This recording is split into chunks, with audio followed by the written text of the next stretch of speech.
The following is a presentation of WEGL 91.1 FM, your home of Auburn Club Hockey.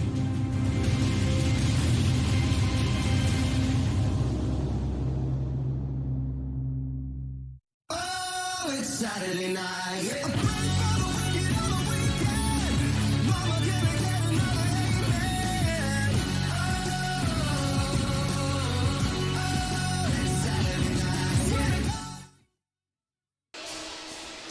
Live from the Pelham Civic Center in Pelham, Alabama, where the undefeated Auburn Tigers travel the 2 hours west to take on the Frozen Tide of Alabama in a two-game weekend showdown. The Tigers in their last season breezed by a Mississippi State team who allowed 12 goals in the first period and chose to forfeit, giving Auburn their third win of the season. Tonight, all that goes to scratch with the biggest rivalry in college sports meets the ice to see who is the top dog. Auburn, led by goalie Hayden Harris, who is quoted to be the backbone of the Tiger team, has only allowed 5 goals in 3 starts to go along with a strong offensive showing thus far. Do note, Auburn has yet to win a hockey game against Alabama in club franchise history, so expect them to play with a chip on their shoulder this weekend. You're listening to WEGL_AU on this Twitter live stream. It's the Tigers and the Frozen Tide next.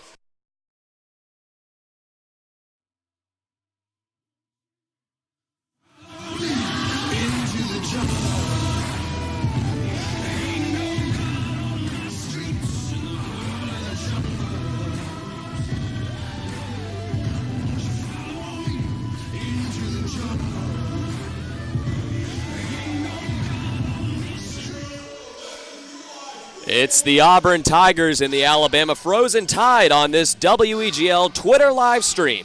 I'm Aiden Kowalski. Alongside me is Riley Brull on the call for tonight's match between the Tigers and Alabama Frozen Tide. Riley, who is a standout so far of this Auburn team?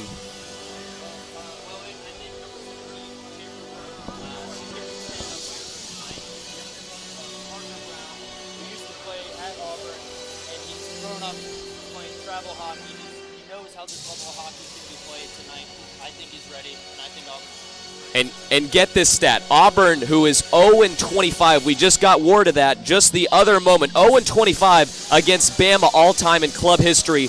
What is different about tonight and how they're going to, counteract this losing record here tonight?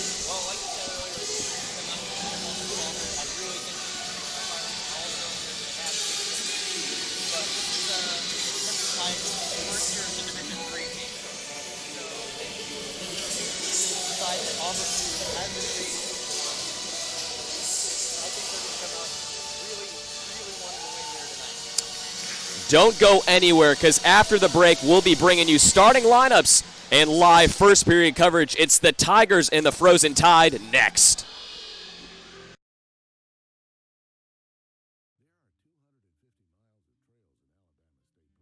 That's 250 miles for you to hike, bike, and explore.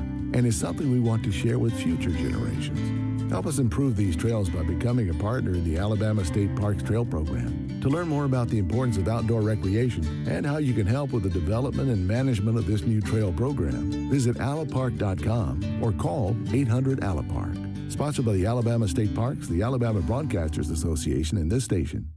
The Army National Guard is committed to keeping the country safe and our community secure. Composed of hundreds of thousands of citizen soldiers from all walks of life, the Guard is always ready to respond to local or national emergencies. We protect the homeland. We're always there when called upon, and in every state and territory, we stand guard for our communities. To learn more, log on to nationalguard.com. Sponsored by the Alabama Army National Guard, aired by the Alabama Broadcasters Association and this station. Selfless service is the guiding principle that drives Army National Guard soldiers to be always ready whenever disaster strikes. They are your next-door neighbors and your colleagues in schools, offices, and factories. To be a Guard soldier is to stand ready to serve at all times for family, for community, and for country. To learn more, log on to nationalguard.com or contact an Army National Guard recruiter in your area. Sponsored by the Alabama Army National Guard, aired by the Alabama Broadcasters Association and this station.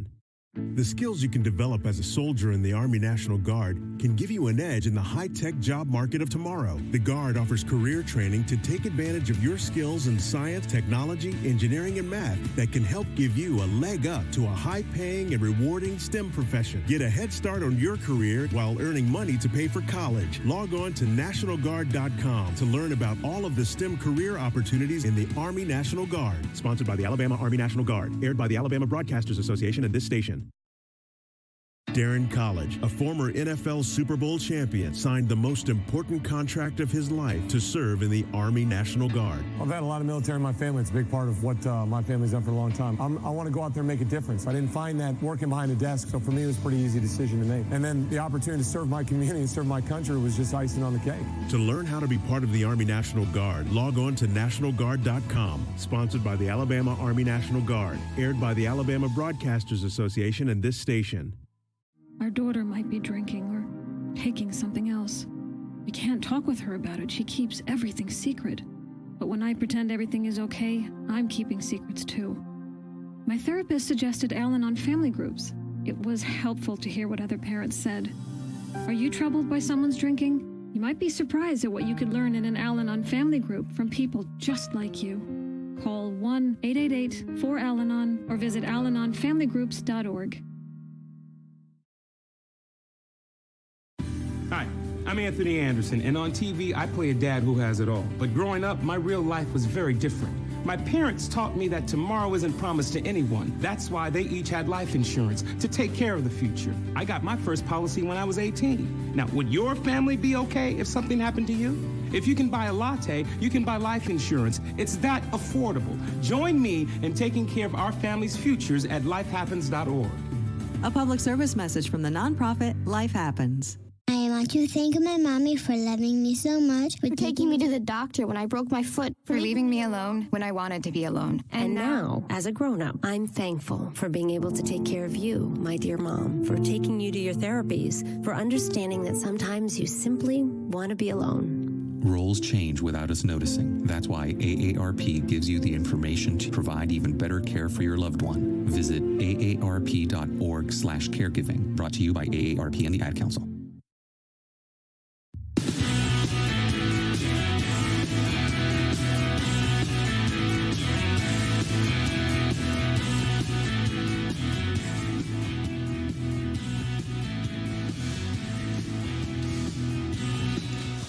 Welcome back to the Pelham Civic Complex.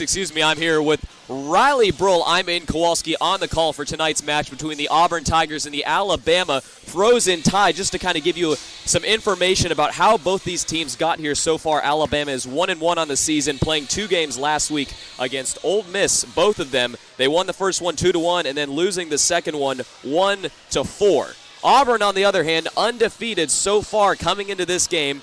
Started off the season with a big 6-4 win over Georgia Tech. All these 3 home games. Then Lynn, they won 9-1, and then Mississippi State winning 12-0. Tell me about that one, Riley. Yeah, the real story here is Auburn's huge goal differential right now. They got 27 goals in 3 games. Like you said, 12 of them coming from the Mississippi State matchup. 27 goals for with only 5 against, I believe, on the... It looks like we are underway there with Chandler Brown losing the faceoff. Now out to Harrisau. On the near side, Alabama with possession. 19:48 on the clock in the first period of play here. It's 0-0. Auburn making a move. Up the ice is Weiss. Weiss on the near side in the slot. Deflecting off that. Goalie for tonight is Hayden Harris for the Auburn Tigers as Alabama works it into their attacking third. Up with it, there's Martin. Martin now back. Out to Blanding. Blanding with it. Shot on, but a nice save there from Hayden Harris. Yeah, Auburn still with possession. Now getting it quickly stolen by Newton, who takes a shot on goal. That one couldn't find the back of the net. Auburn now back with possession, and Stephen Verone now taking it back up the ice is J.J. Blanding right behind Hayden Harris.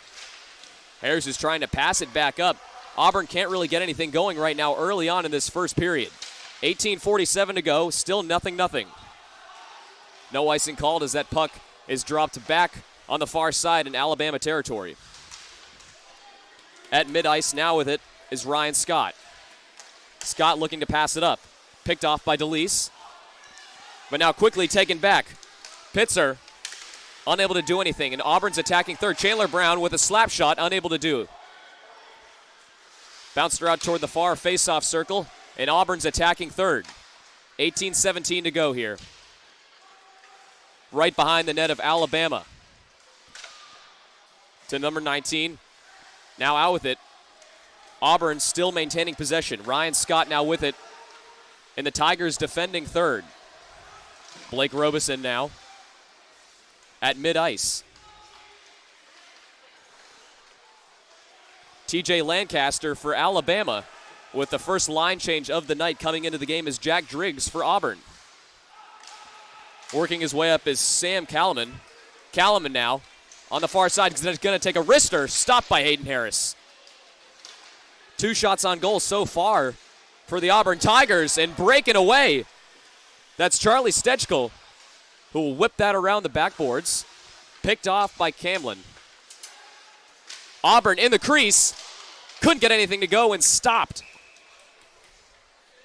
So Chandler Hill getting his first touch of the night, the goalie for the Alabama Frozen Tide. Riley, what have you seen so far? I've seen a lot of movement. Crimson Tide definitely had Auburn pinned down in their defensive third for the entire first minute and a half almost, not allowing Auburn to change their lines, and Alabama changed them pretty quick. They're running a lot of short shifts here tonight. So Haggerty to lose the faceoff. Newton now coming up with it. Still a possession. A dangerous puck near the crease. Harris doing a good job of keeping it out. Behind the net, another shot on goal from Alabama. Unable to go. 17:04 to go in the first period. Auburn just trying to get it out of their defending third. Picked off again. Rores for Alabama at mid-ice. Auburn now taking control. On the far side is Caleb Patillo. Alabama with possession, and they're defending third, looking to make a charge. A good pass up on the near side boards, but good defense from Luis Harrisau.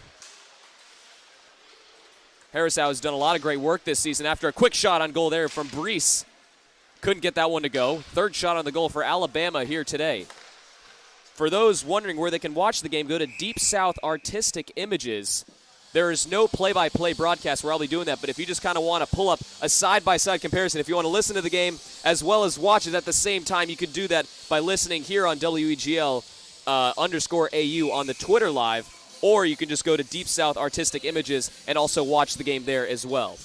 If you want to get an image of what's going on. Quick shot there from Sam Edwards, and that one sailing just wide. Chandler Hill, who's gotten a little bit of action so far. Out with it now is Blanding. Blanding, and Auburn's attacking third toward the left faceoff circle. Alabama picks it off. Edwards again with it. The puck is up against the boards. Now out to Weiss. Weiss back to Blanding, who's going to take a wrister on goal, and that one off the pad of Hill. Alabama now back with possession of it. Making their way up. Lundberg, who takes a shot off the pad of Harris. Get it out of the crease, and Hayden Harris will fall on that puck. 15:31 to go in this first period. Still no score. And there will be some full line changes now. Yeah, we got another face-off coming up as Auburn covered with 15:30 to go left in the first. So Robeson there in their defending third. He'll win that face-off. A quick spin move, and up with it is Verone, who couldn't keep control of the puck. So Castillo in the puck in the stick of him. That one now back with it. 15:11 to go in the first period. Still no score. Colin Tate now, who gets it picked off by Alabama. Up with it, making a charge is Verone on the near side. Takes a shot in the crease, and landing on that is Alabama. It looks like there's some chirping and some physical contact going on near the crease after Auburn nearly scored their first goal of the game. Yeah, I would not be surprised if this game gets pretty physical pretty quick. These two teams know each other. These two schools have known each other for a very long time. Wouldn't be surprised if it got a lot more physical. Facing off on the near right face-off circle is Robeson, and a stick goes flying. Didn't quite see what happened there, but I've never seen that. A stick just kind of went flying through the air off the initial face-off. Blake Robeson, who now has to be exchanged, coming in for him is Jack Driggs up against Mike DeLeese. DeLeese, who will lose the face-off. Auburn has the puck right behind the Alabama goal. A dangerous puck right there. Verone, who takes a quick shot but sails that one just wide. Auburn still looking and stopped in the crease. 3 shots on goal within probably 5 seconds of play. Alabama does a good job of keeping it a 0-0 game. 14:41 to go. Yeah, Auburn's on the attack here, looking for that early goal within the first 5 minutes of that first period. Their high-octane offense through the last 3 games of the season has been insane. Jack Driggs to lose the faceoff. Alabama 1 against 2. Up with it is Dixon. Dickinson unable to make anything happen. Auburn takes control. And they're defending third at the blue line, now at center ice. Stejko now back in the hands of Scott. Charging inward, that'll be an icing call, so take that puck all the way back. Now, Riley, would you call this sloppy play from both sides, or is it just really physical right now? I've seen this a lot from Auburn this season. I wouldn't call it sloppy quite. It's definitely a lot more physical. Some late hits every now and then. I think both teams are still trying to find their groove. It's still only 4 or 6 minutes into the first period. Martin with a shot off the faceoff. Alabama in their attacking third. Hayden Harris, who's already stopped a couple tonight so far, here with 14:01 to go in the first period. Still no score. And that puck will sail into the Auburn bench. Full line changes for both teams. Chandler Brown coming into the game. Yeah, it's really important to get fresh skates out on the ice at a time like this. Anytime you can change lines is a good time to change lines. Chandler Brown and John Curtin to face off at center ice once again. Referee blowing his whistle to get things straightened out here with 14 minutes on the dot to go. Now behind Hayden Harris. Puck nubbed up. Dangerous puck in the crease, but gotten out. Brown now with numbers, coming up along past the center ice at the blue line. Gonna skate wide, trying to find Verone, unable to do so.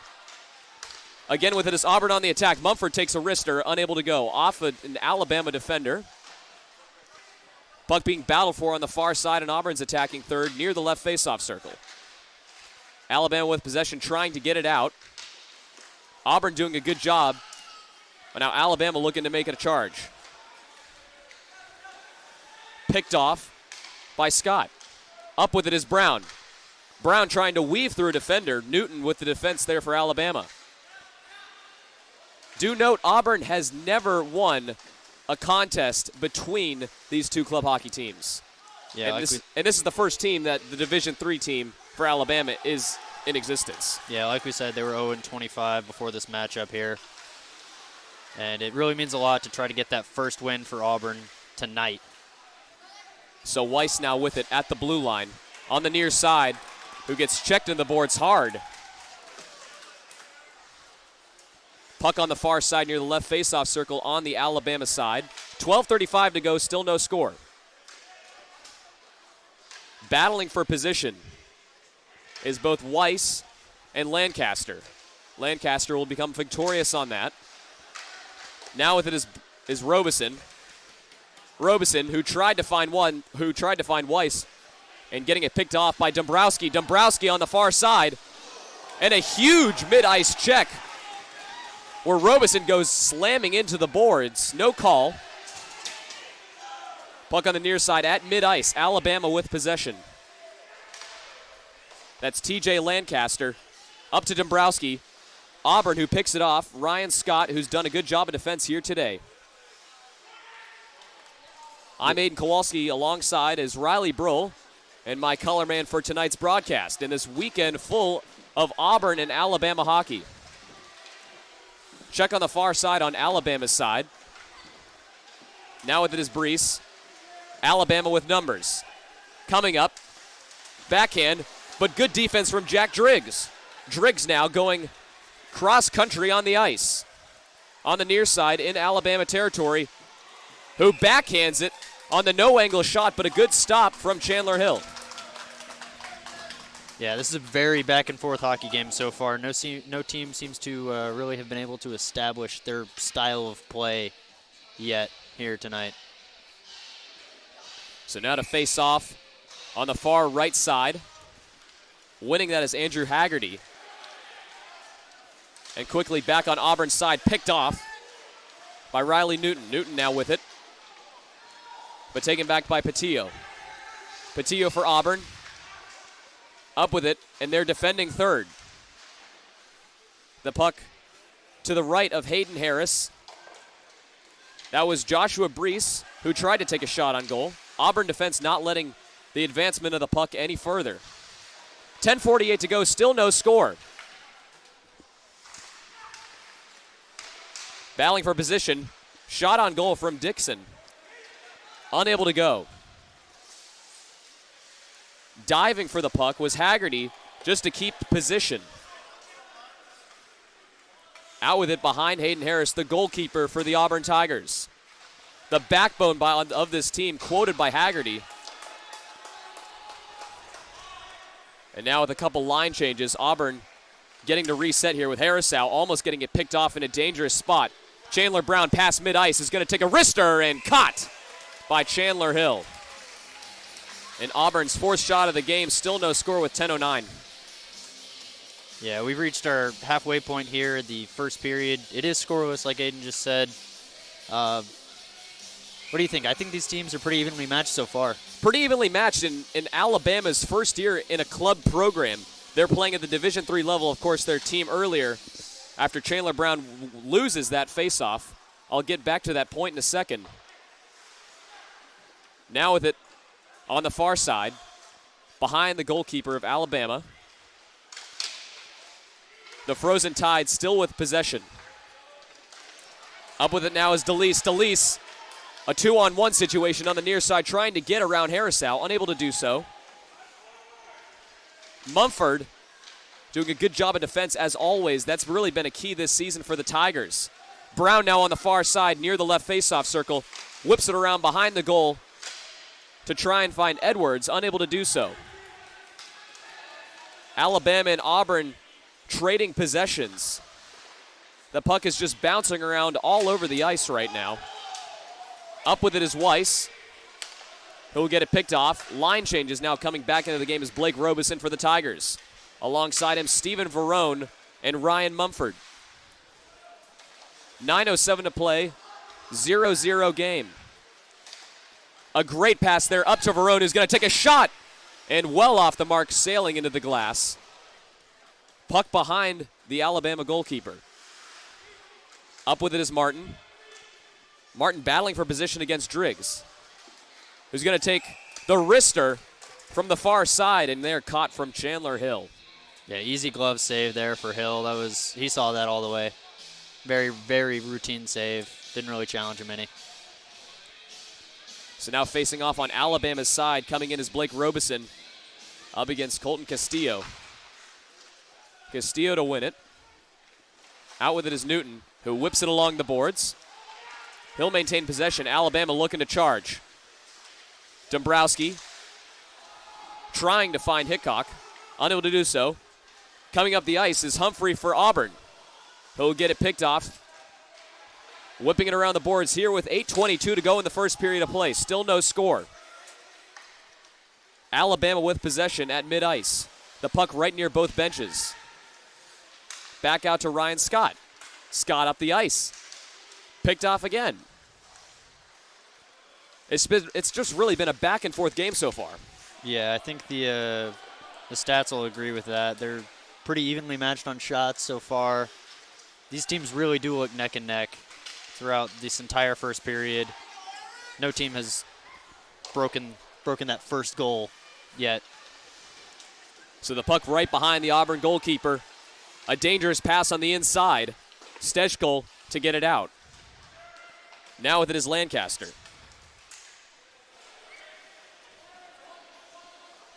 There, Humphrey again behind Hayden Harris. Trying to get it up the ice. Passes it up to Stejko again. Puck bounced around at mid-ice. Out with it is Colin Tate. And quickly taken over back by Alabama. That one will sail out of play. And that'll be the first stoppage of play just for a little while so we can catch our breath. What have you seen so far in this game? Well, Auburn's defense looks really solid tonight. They've stopped a lot of counterattacks that the Frozen Tide have had so far. They really seem to try to set up in their offensive third as opposed to take shots every single chance they get. They really try to get the shot they're looking for, not necessarily the one that's always open. So Chandler Brown and John Curtin to face off. Curtin to win it for Alabama. Puck back in the hands of Auburn. Behind Hayden Harris. A backhand shot and scores was John Curtin for the first goal of the game. The Frozen Tide strike first. It's 1-0 in the first period. Yeah, very unfortunate there for Auburn's defense, but a wonderful goal for the Frozen Tide. That was good of them to be in the right spot at the right time to get that rebound and put it in the back of the net. It was a second opportunity off the pad of Hayden Harris where John Curtin just kind of cleaned up the mess in the crease and a nice backhand shot just to put it home for the Frozen Tide, as they call themselves. Not the Crimson Tide, which is interesting. Yeah. But, it makes sense. Oh, nice. Why not? Yeah, of course. So 6:38 to go in this first period.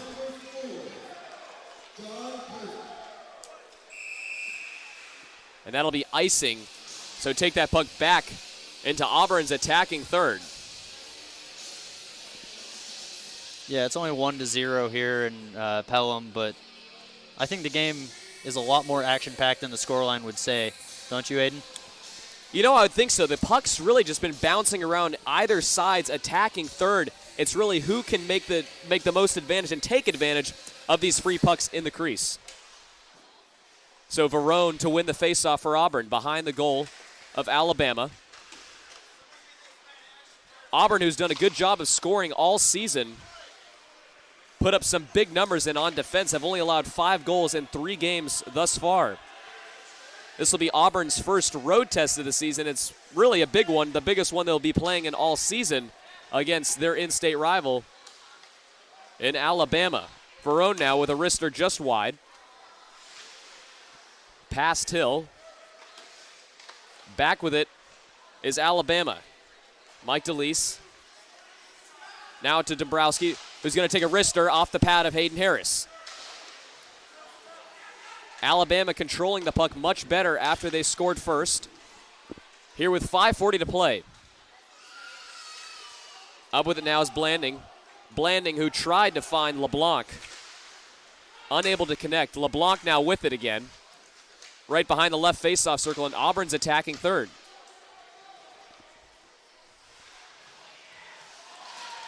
Puck being batted around. Shot from Humphreys. That one off the pad. And another slap shot sailing on the near side of Chandler Hill. Jake LeBlanc, who's up with it, whips it around the boards. Trying to get it around to Henry Humphrey, but he'll get it picked off by Jake Walker. Now with it, at mid-ice, Auburn with possession. Humphrey now, who tried to find LeBlanc, and LeBlanc will deflect that one out of play and into the stands. Another stoppage of play for both teams to switch up the lines here with 4:47 to go. Alabama strikes first. It's 1-0 in this first period. Yeah, I think the real standout players tonight so far are both of the goaltenders for both teams, with Hayden Harris already racked up 11 saves on the night.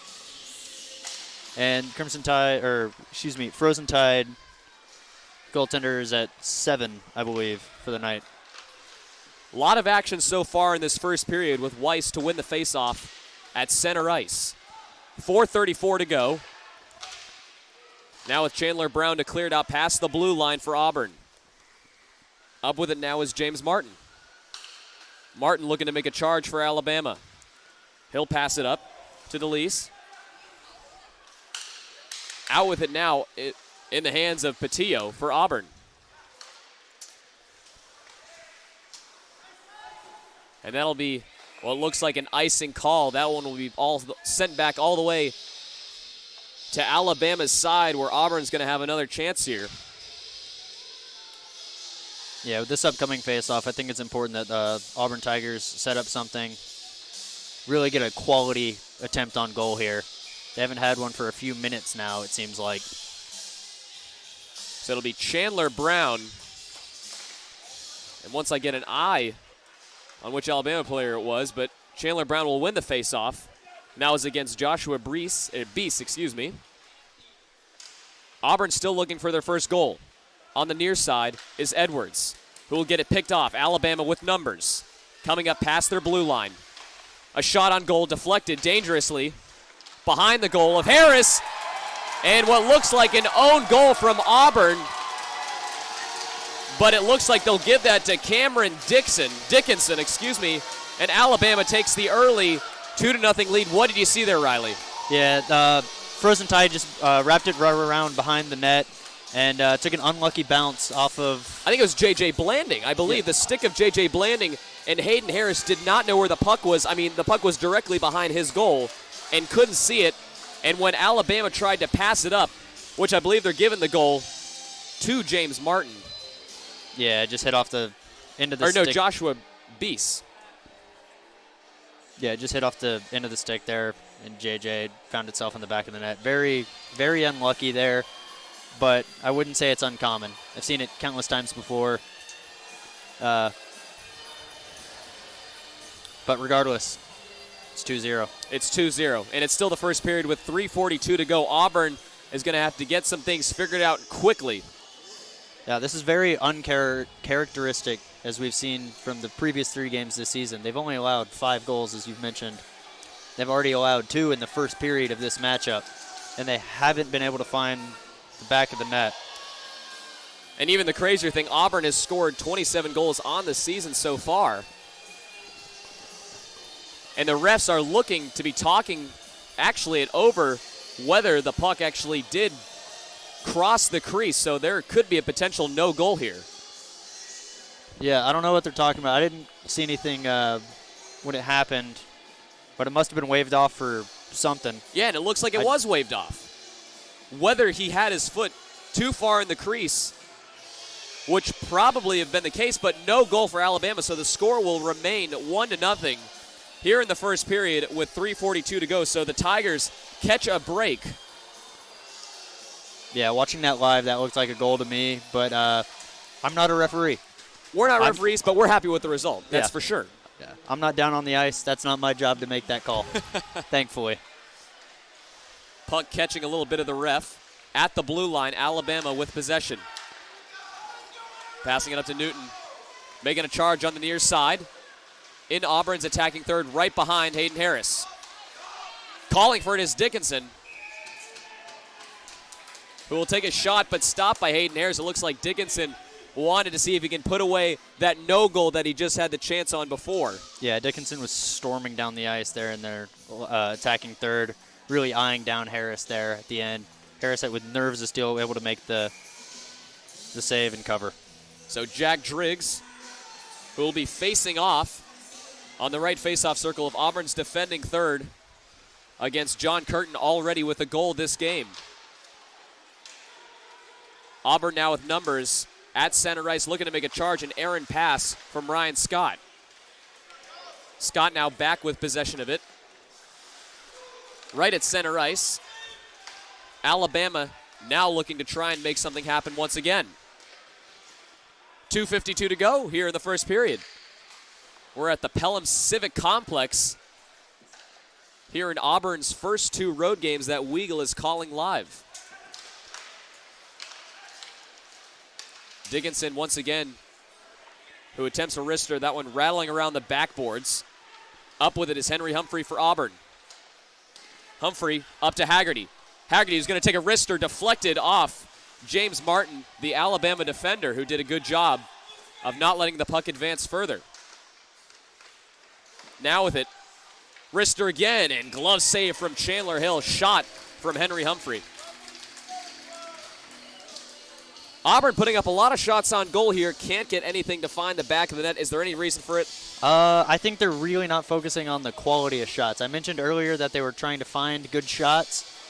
It seems that after they let in that first goal, the quality of shots they're looking for is dropped, and they're just trying to put it on net and trying to keep it between the pipes. Chandler Brown to win the faceoff, and a quick shot from Sam Edwards, and he could not find that one.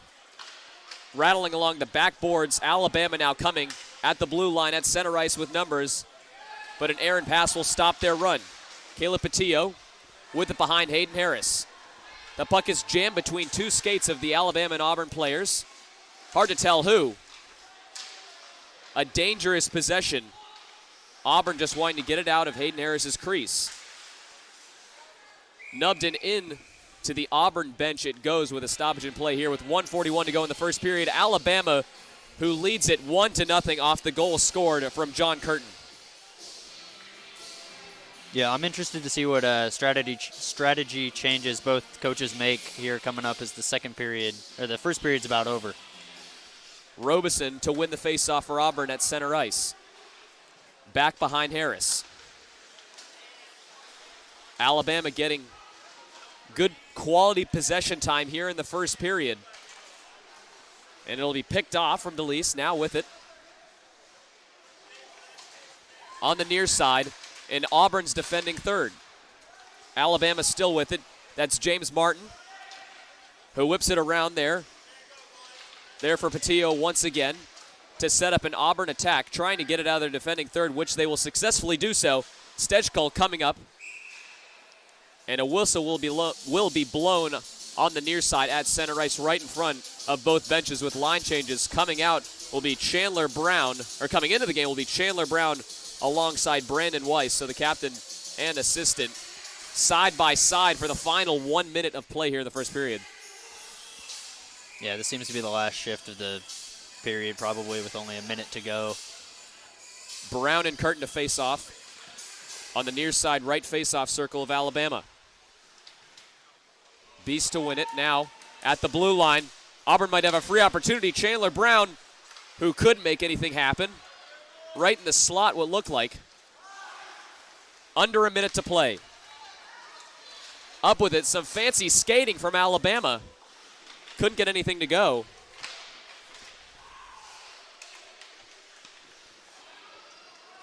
And they're back behind Hayden Harris with 30 seconds. Alabama up 1-0. A dangerous puck in the crease, but Chandler Brown quickly gets it back out for Auburn. A big check going down was Sam Edwards, but he's back on his feet. No icing, or an icing call, as that one will travel past both blue lines and end up behind the Alabama goalkeeper. So that one will be coming back all the way for Auburn to try and defend it here with 12 seconds to go. Yeah, really good defending earlier from J.J. Blanding on Auburn's side, stopping that one-on-one run, possibly saving another goal. Harris wasn't called into action, but if he had been, I think he would have made the save. Brown to win the faceoff. Alabama and Curtin's going to have one last shot in the crease with 4 seconds to go. Dangerous there, Hayden Harris falling over, still behind the net, and that will be the conclusion of an eventful first period of play. Auburn still trying to get things straightened out and figured out here at the Pelham Civic Complex. So far, Alabama leads the game currently 1-0 off of the early goal from John Curtin, but nevertheless, Auburn did get away with one. Yeah, that was really close down there at the end. A few more seconds, and I think they would have found the back of the net. Well, you know, you're just going to have to stick around for second period coverage coming up after this 10 to 15-minute intermission. We'll be right back after these short messages. Hit the beaches of Normandy, a covenant that split the skies over Berlin. A vow that captured Iwo Jima. A promise was made. A solemn oath that liberated Seoul. A sacred trust that defended Quezon. A pact that dug in Da Nang. A contract that weathered Tet. A promise was made. A pledge that stormed the desert in Iraq. A bond that patrolled door to door in Fallujah. An IOU that braved IEDs in Kandahar. A promise was made to America's veterans. A promise we all must keep. DAV fights for all veterans and their families so they get the health care, financial benefits, and support they earned. If you're a veteran who needs help or you'd like to help us keep the promise, visit DAV.org. Hey, Dr. Phil here. I help people solve difficult and trying personal problems every day on my TV show, but there's one problem that's just got me stumped: childhood hunger. Nearly 16 million children in America struggle with it. That's 1 in 5 kids who may not know where their next meal is coming from, despite the fact that there's more than enough healthy, nutritious food out there to feed them all. Now, I don't know about you, but that is unacceptable to me. Luckily, the Feeding America network of good people is out there collecting surplus food and giving hope to hungry children and their families at local food banks all across the country. But let's face it, they can't do it without your help. Join me in supporting Feeding America and your local food bank at feedingamerica.org. Brought to you by Feeding America and the Ad Council.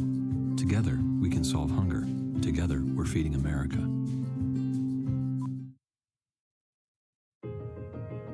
Sharing has never meant as much as it does now. We share the things we love most in life for the world to see. But what if we could actually do more with our sharing than just collect likes? What if this sharing could be used to make a difference? Now there's a place where we can put all that sharing to good use. The National MS Society is asking people to make a difference and share what they love with someone else who loves it too. Whether it's surfing, dancing, or whatever is important to you, we've created a place that'll help you get your experience out to the world. If you have a story, share it. If you have a solution, share that too. Join us at wearestrongerthanms.org, because together we are stronger.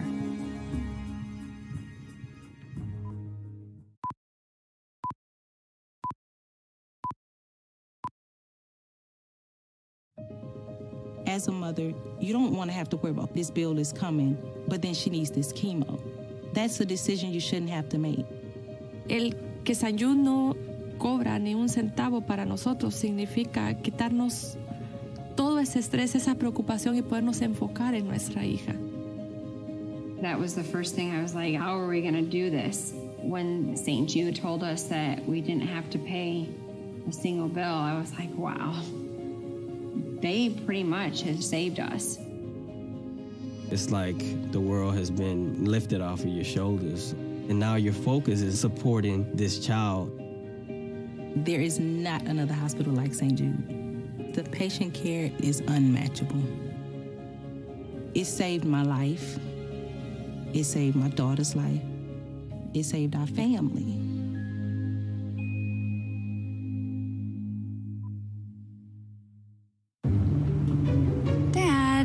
We need to talk.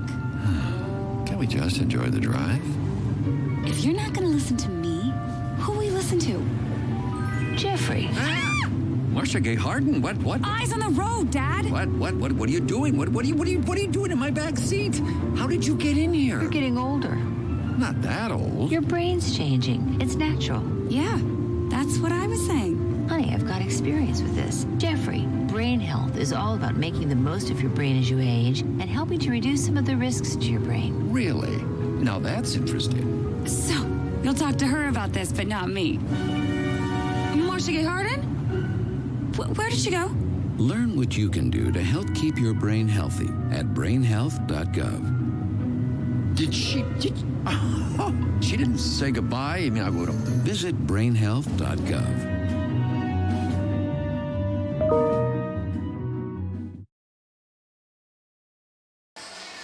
Welcome back to the Pelham Civic Complex here in Pelham, Alabama. Currently, the Alabama Frozen Tide lead the Auburn Tigers by a score of 1-0 off the one and solo goal from John Curtin. We're between periods 1 and 2, and we'll be back with second period coverage right after this. Why is Connor having trouble focusing in school? Having trouble finding Connor's middle school? Would you like directions? No, why is Connor having trouble focusing in school? Finding lowest airfare to Istanbul. No, I'm tired of fighting with him over homework. Home, walk, restaurant. Need a review? No, I need help. He's very smart, but his mind wanders. He's disorganized. I think I understand. Oh, good. Finding best potatoes for French fries. No! Russet, fingerling, Yukon Gold. Why don't you understand me? Sorry, I was trying to show how Connor feels every day. Frustrating, isn't it? Redirecting to understood.org. For the 1 in 5 kids with learning and attention issues, this is what life can feel like. Explore understood.org, a free online resource about learning and attention issues, designed to help your child thrive in school and in life. Understood.org, because understanding is everything. Brought to you by understood.org and the Ad Council. I'm Paul George of the Indiana Pacers. When I was 6, I had one thing on my mind. When I was 6, my days were spent playing basketball every chance I could. When I was 6, my dream was to make it to the NBA. When I was 6, my mom had a stroke. So I want you to learn the signs of a stroke fast. F-A-S-T. F, face drooping. A, arm weakness. S, speech difficulty. T, time to call 911. Because the sooner they get to the hospital, the sooner they'll get treatment. And that can make a remarkable difference in their recovery. I'm Paul George. Protect the ones you love. Spot a stroke F-A-S-T. Fast. Life is why. Visit strokeassociation.org. Brought to you by the American Stroke Association and the Ad Council. Okay, Simon, what are you wearing right now? Nothing. That's right. And what do people normally wear? Clothes. Exactly. So now Mommy's going to teach you how to dress yourself. Clothes keep us warm, they look good, and if we go out without them, the neighbors will talk. So it's important to know how to get dressed. Here's how it's done. Underwear always comes first, name tag at the back, then pants, then shirt. Get the first button in the right hole, or you have to start all over. If you're wearing a tie, it goes over, round, through, and pull tight. Tuck your shirt into your pants and zip up your fly. Socks going first, then shoes right on right, left on left. With shoelaces, just take the ends, cross them over, switch the loops. The rabbit goes down the hole, pull tight, and you're left with bunny ears. I love bunnies. Good to know. Now remember, spots don't go with stripes, socks don't go with sandals, and if you've tucked in your shirt, wear a belt. Got it? Why are your pants on your head? Most parenting is hard to do in just 2 minutes. But spending just 2 minutes twice a day making sure they brush their teeth is easier and could help save them from a lifetime of tooth pain.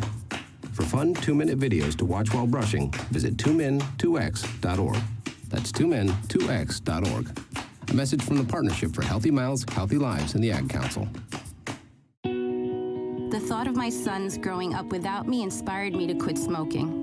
I talked to my doctors, and then I threw away all my cigarettes, ashtrays, and lighters. I started exercising instead of smoking. Getting support from friends online kept me on track. Staying away from alcohol when I was first quitting was key. Instead of smoking after I ate, I'd get up and take a walk. I missed having a cigarette in my hand, so I'd hold a pen or a straw, anything. Until I knew I wouldn't give in to temptation, I spent more time with my friends who didn't smoke. I went to places that were smoke-free. I didn't stay quit the very first time I tried. I kept on trying, and I learned something each time. Do whatever it takes. No matter how many times it takes. I quit. I quit. I quit. We did it, so can you. You can quit. For free help, call 1-800-QUIT-NOW. A message from the U.S. Department of Health and Human Services and CDC. I'm Tiffany. I have some tips for you on how to quit smoking like I did. First, I did some reading about it. I found a lot of great advice on how to quit smoking and picked out the ways I thought would work best for me. I started by setting a quit date. Then I threw out my ashtrays, lighters, and matches. I did other things too, like exercising more, and it worked. But I'd still get cravings, especially on long car rides. To help me with that, I put a picture of my mother in my car. She died of lung cancer from smoking cigarettes when I was only 16. Now I have a 16-year-old daughter. That picture of my mother reminds me that I don't want to miss all the things my daughter is going to do in her life, including turning 17. You can quit. For free help, call 1-800-QUIT now. A message from the U.S. Department of Health and Human Services and CDC.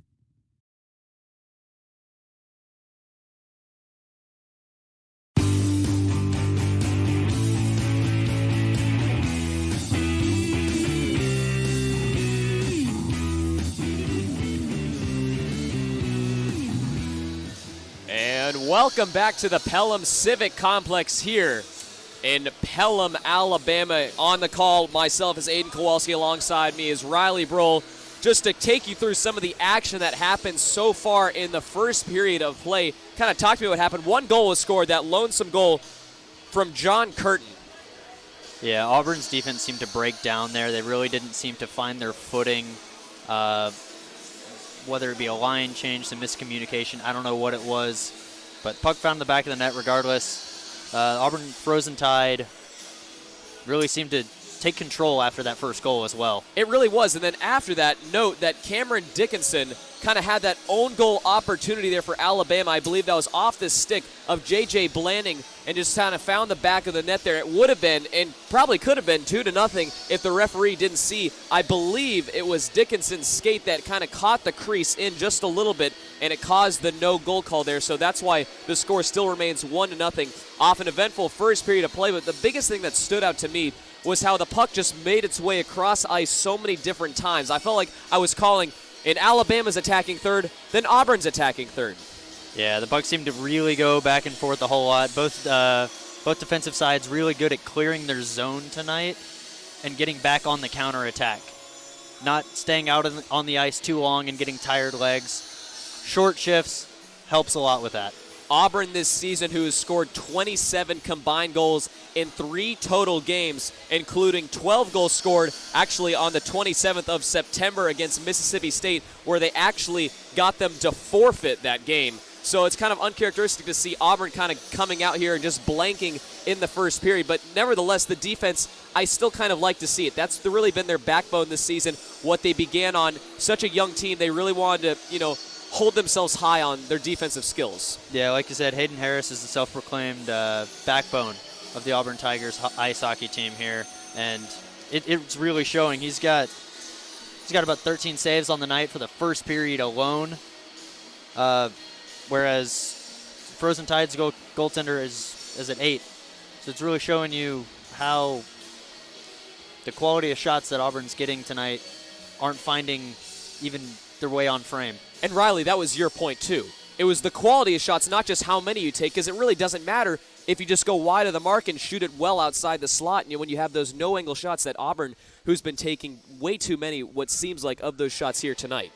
If you would just kind of want to elaborate more on that, I remember you made a good point, and I did like that. Yeah, they were, towards the first 3 or 4 minutes, they were dropping the puck back to their defensemen so they could take a nice slap shot, get some screens in, and hopefully try to find the back of the net. They haven't been doing that at all in the last 10 minutes of that first period. I saw it maybe once. It's a common thing. I would like to see more of it.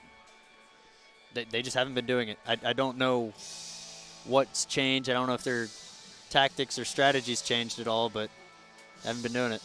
And, I just kind of wanted to take this time, since we didn't get too much time to recap what happened during our pregame show, just due to a couple of technical difficulties trying to get on the air and stuff with that. We apologize for the inconvenience, but we just kind of wanted to give you an update about how both these teams got here and kind of what came in to make this match here happen today, this weekend, with two teams. So we'll be right back after just another 2-minute short break where both teams will be coming out on the ice momentarily. Important contract of his life to serve in the Army National Guard. I've had a lot of military in my family. It's a big part of what my family's done for a long time. I want to go out there and make a difference. I didn't find that working behind a desk, so for me it was a pretty easy decision to make. And then the opportunity to serve my community and serve my country was just icing on the cake. To learn how to be part of the Army National Guard, log on to nationalguard.com. Sponsored by the Alabama Army National Guard. Aired by the Alabama Broadcasters Association and this station. Our daughter might be drinking or taking something else. We can't talk with her about it. She keeps everything secret. But when I pretend everything is okay, I'm keeping secrets too. My therapist suggested Al-Anon family groups. It was helpful to hear what other parents said. Are you troubled by someone's drinking? You might be surprised at what you could learn in an Al-Anon family group from people just like you. Call 1-888-4-AL-ANON or visit alanonfamilygroups.org. Hi, I'm Anthony Anderson, and on TV, I play a dad who has it all. But growing up, my real life was very different. My parents taught me that tomorrow isn't promised to anyone. That's why they each had life insurance to take care of the future. I got my first policy when I was 18. Now, would your family be okay if something happened to you? If you can buy a latte, you can buy life insurance. It's that affordable. Join me in taking care of our family's futures at lifehappens.org. A public service message from the nonprofit Life Happens. I want to thank my mommy for loving me so much, for taking me to the doctor when I broke my foot, for leaving me alone when I wanted to be alone. And now, as a grown-up, I'm thankful for being able to take care of you, my dear mom, for taking you to your therapies, for understanding that sometimes you simply want to be alone. Roles change without us noticing. That's why AARP gives you the information to provide even better care for your loved one. Visit aarp.org/caregiving. Brought to you by AARP and the Ad Council.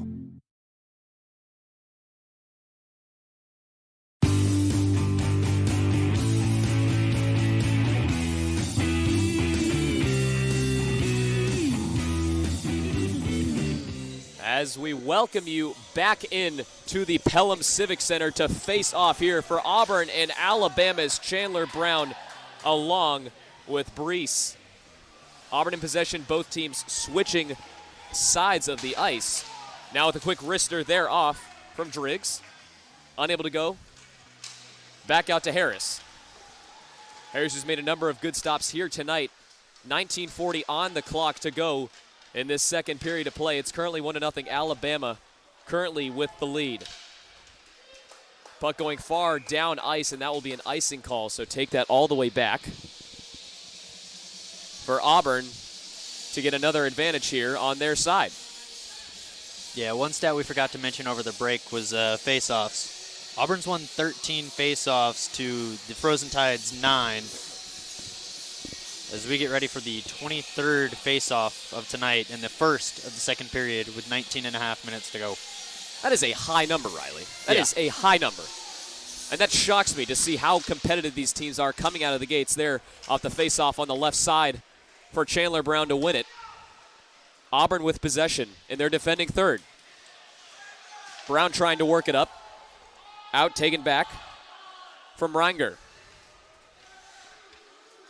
Now with it is Mumford. Mumford gets it quickly picked off, and now Auburn with numbers. Chandler Brown on the near side is going to take a wrister and into the chest of Alabama goalie Sam Schillings from Minnesota, we've been getting word from. And a quick forecheck there from Alabama now coming up the ice. There with numbers, a shot just off the mark from Hickok. 18:43 to go in the second period. 1-0, Alabama leading it. Robeson now coming into the game. Quick line changes from both sides. Brown almost getting an empty netter. Catching Alabama a little off guard, but Alabama now with numbers as Eric Reinger trying to make something happen for the Frozen Tide. Back with it is Robeson, who's going to clear it past both blue lines, and another icing will be called. Auburn with a couple mistakes here early on. You just can't give away these free possessions. Yeah, they didn't seem to sort themselves out in the locker room. I know it's only been about 1 minute and 40 seconds into the second period, but I would have thought they would have figured out some of the problems that I saw in the first period. So far, they haven't seemed to fix any of them. Joshua Brees and Blake Robeson to face off on the near right side faceoff circle, and Auburn's defending third of the ice. Alabama to win it. Dangerous puck near the crease. Alabama couldn't push it home. Slap shot attempted by Dickinson. With possession at their own blue line is Alabama. On the near side, working up towards center ice here with 17:52 to go. It's 1-0. Frozen Tide currently hold the lead. Colin Tate, who's done good defensive work here today so far. Verone now with it, who pushes it up the ice to try and find Ryan Scott, but will get it picked off right near the blue line on the near side, right in front of the Auburn bench. Slapped rattling around the boards. Handled by Lancaster once again. For the Crimson Tide now coming up. Alabama, who now has possession of it once again. But a quick miscue. Stejko, who tried to find Haggerty. That would have been a nice wrist or a slap shot if he had actually connected with his man. Yeah, the puck unfortunately left the zone there, which means Auburn's got to clear out and reset for this upcoming attack. So coming back into the game is Loa Carousel for the Tigers. 16:47 to go. A quick breakaway for Auburn. Puck behind the net, right in front. Another missed opportunity for Verone, but a quick shot just wide off the mark from Caleb Patillo. Puck still being battled in the crease. Auburn still can't put anything and find the back of the net. Between the skates of two players, Haggerty being one of those. Players falling down. On the ice is Anthony Rohrer is kind of grabbing his mouth area, not sure what happened. And a big scrum on the far side. And Alabama's defending third of the ice here with 16:16 to go in the second. Yeah, I think they just lost the puck there. Lost some footing. Didn't quite see where the puck went. Escaped out from under them. Don't think they saw it. And you know, the interesting thing, of course, being college teams, you do have to wear the full face mask as compared to the NHL where they can just wear the visor, or if just they want, nothing at all. And, you know, these players' teeth and their face still get knocked out if they're not careful, because I've heard stories, I believe it was Haggerty or someone on Auburn who actually did lose a front tooth. Ooh. Or I think it was maybe Stephen Verone. Yeah, that's never fun. Auburn trying to defend now. Quick shot on goal, and a score from Sam Kalaman for Alabama. They now take the early 2-0 lead in this second period. Yeah, 16 minutes to go left in the second period. There's still plenty of time to get back in this hockey matchup for Auburn, but if they keep playing the way they do, then I don't know. That door may stay shut. So the wrister from TJ Lancaster from probably about 50 feet out off the pad of Hayden Harris, but then to clean things up was Sam Kalaman, giving Alabama the 2-0 lead here in the second with 16:07 to go.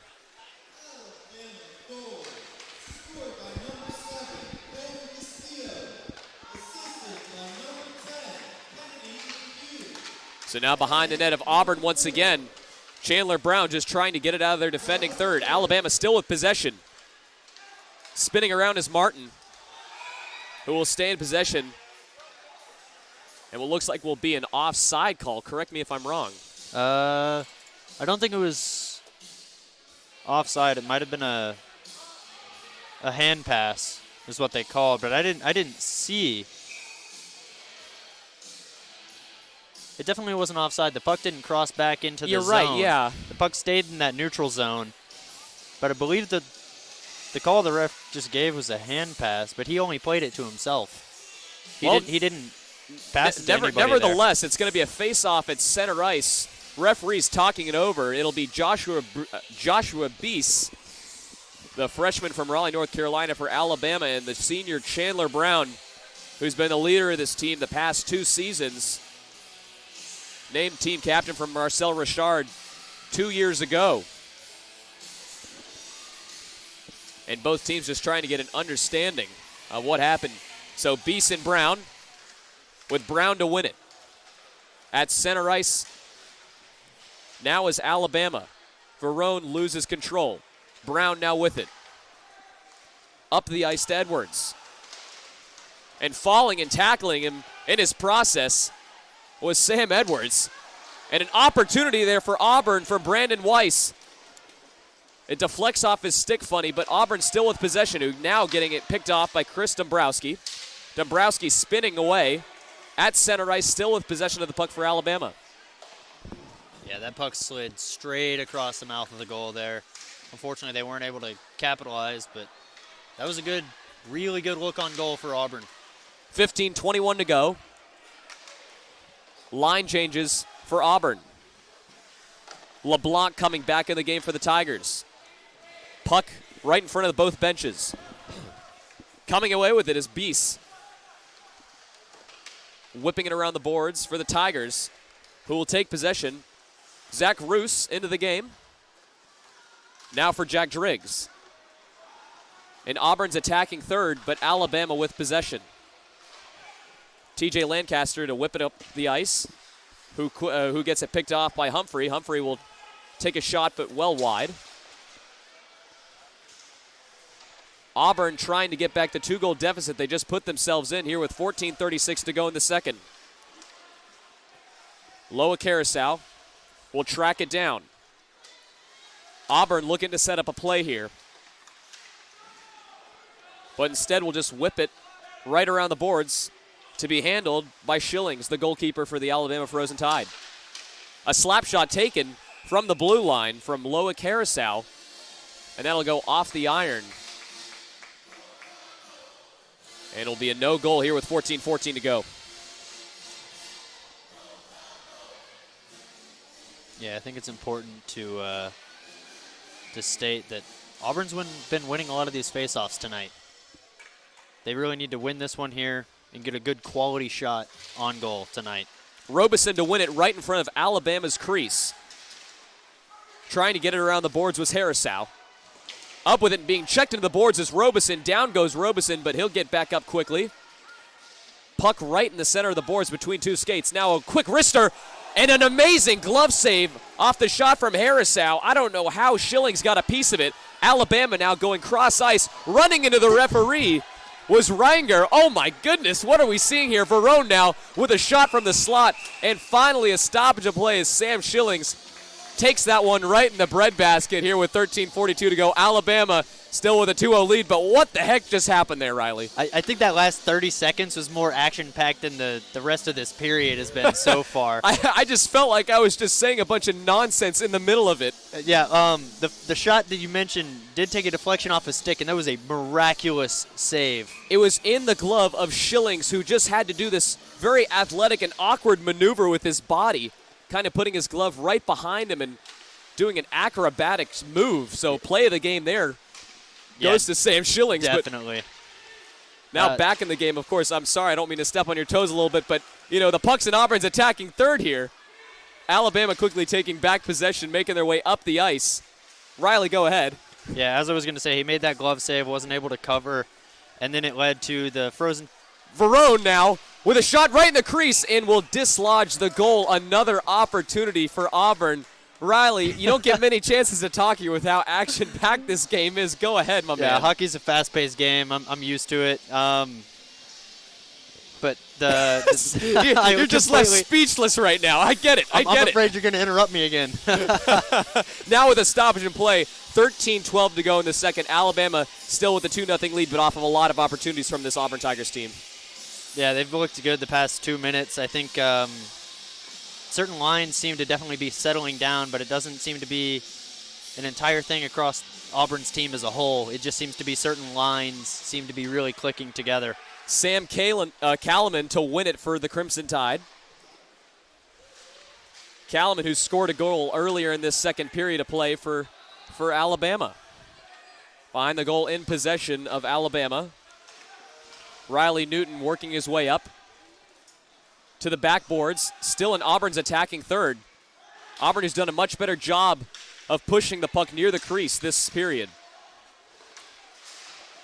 Weiss now out to Brown. Brown, who tried to find Edwards right in the slot. Unsuccessful.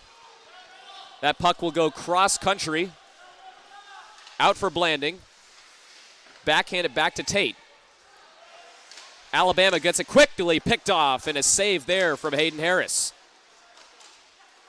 Auburn now with numbers, making their way up toward the blue lines at mid-ice. Good pocket pass up to Haggerty. And who gets slammed to the boards by Martin. Alabama with possession behind their own goal. 12:07 to go. Alabama still up 2-0. A big check there from Henry Humphrey. Alabama with position. Out toward the blue line. An errant pass gives it to Ryan Scott for Auburn. Behind the goal, but there is Eric Renger. Renger gets it picked off once again from Jack Driggs. Pass off the glass. Auburn with possession. 11:33 to go in the second. With it is Renger. Renger at center ice. Up to Kalaman. Unable to get anything done. Verone now on the near side, being checked into the boards. Puck right in front of the Alabama bench. A wrister from Renger leads the team in shots this period. Puck on the far side, and Auburn's defending third. Renger around the backside. Didn't get a shot off. Passes it now back out to Lancaster. Lancaster takes a shot wide. Alabama still with possession. The no-angle shot, unable to go. Up with it now is Stejkal for Auburn. Teams both trying to settle in here after a lot of action early on in the second period. Under the legs of the referee, battled around right in front of the crease and in front of Hayden Harris. And that puck will travel on the other side of the ice. No icing will be called. And an errand. Looks like a little error there from Sam Schillings. Auburn putting some pressure on the defense. Lancaster pushing off Verone. Auburn now a 2-on-3 situation. Slipping by his defenders was Mike DeLeese. Couldn't get anything done. DeLeese still with it now with his best opportunity. A backhand right in front. Once again, the no angle going past the crease, but no goal. 9:57 to go in the second. A breakaway there for Auburn. Brandon Weiss with it, and will get it picked off. Good Alabama defense. But once again, now in the hands of Harrisau. A 1-on-2 situation. Fancy skating from Beese for Alabama. As we get a little chance to catch our breath here. Auburn now making their way up. Now Weiss on the far side takes a wrister from the blue line. Off the pad of Schillings. Pass off the glass. Up with it now is Mumford. Mumford will take a shot inward. Chandler Brown unable to get anything to go. Multiple opportunities for this Auburn Tiger team. Ref calls the play off. Both teams getting some line changes. Andrew Beach coming into the game for the first time this period. Quickly caught in Auburn's attacking third. Alabama still trying to get it out. 8:56 to go. Alabama currently leads 2-0 over the Auburn Tigers. Puck whipped around the boards. Auburn trying to get it out to set up a play here. Jack Driggs. Back out to Beach. Slap shot inward from the blue line from Alabama. Sailing just wide. Auburn getting a chance to reset here as that one will not be called for icing as Schillings will come out of his goal to retrieve the puck. Checked into the backboards right behind the Alabama goalie. Auburn with possession. Harrisau from the blue line. Stick deflection from Schillings. 8:06 to go in the second. Puck right in front of both benches. No line changes within the last minute. And finally a stoppage in play. Yeah, offside for the Frozen Tide there. That was a long series of play, but Schilling definitely made that error down there. Didn't really know if he thought some of his defensemen were coming in to help retrieve the puck for him or what, but I don't think he saw the Auburn attack coming right at him then. Haggerty and Kalaman near center ice. Kalaman to win it. Whipped around the backboards for Auburn. Up with it now and making a move is Stejkal, who tried to find Verone at the blue line. Aaron pass from Harrisau. Back within possession of Auburn from the blue line. Slap shot from Andrew Haggerty.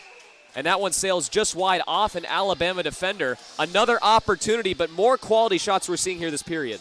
Yeah, it's a lot more quality shots from the offensive lines of Auburn tonight. They've got 17 shots in the second period alone. Jeez. Yeah. Well, that's a stat. Yeah, I know. It's a lot. Auburn in their attacking third with possession, but quickly giving it up. Up the boards for Alabama is Lancaster, but Humphrey intercepting it. A quick 1-on-2 situation for Auburn. Unsuccessful. 7:12 to go here in the second. Alabama still up 2-0. Making a move is Beese. Beese along the far side. And gets checked into the boards hard. Slap shot there, high and off the glass. From the blue line. Verone now, puck behind the goal. And a free shot inward, and Alabama will score their third of the night. Yeah, Harris got his pad to it. Wasn't enough to keep it from finding the back of the net, I don't think. Leading the charge is Joshua Beese, and he'll record Alabama's third goal of the game.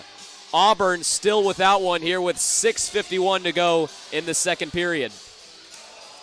Yeah, it was all Auburn defense there for the last, what would you say, Aiden, 5-6 minutes? You know, yeah, they really couldn't get a possession going. I would agree.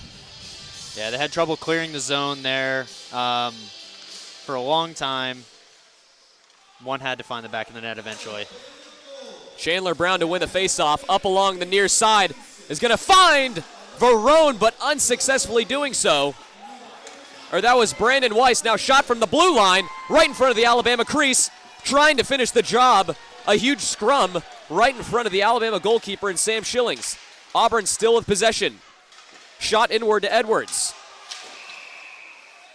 And no goal, but down goes Schillings. He looks like he's in a little bit of pain right in the crease. Yeah, I think, I'm not entirely sure what happened there. At first it looked like he lost a blade to his skate because he went down on one knee. But now he seems to be injured, it looks like.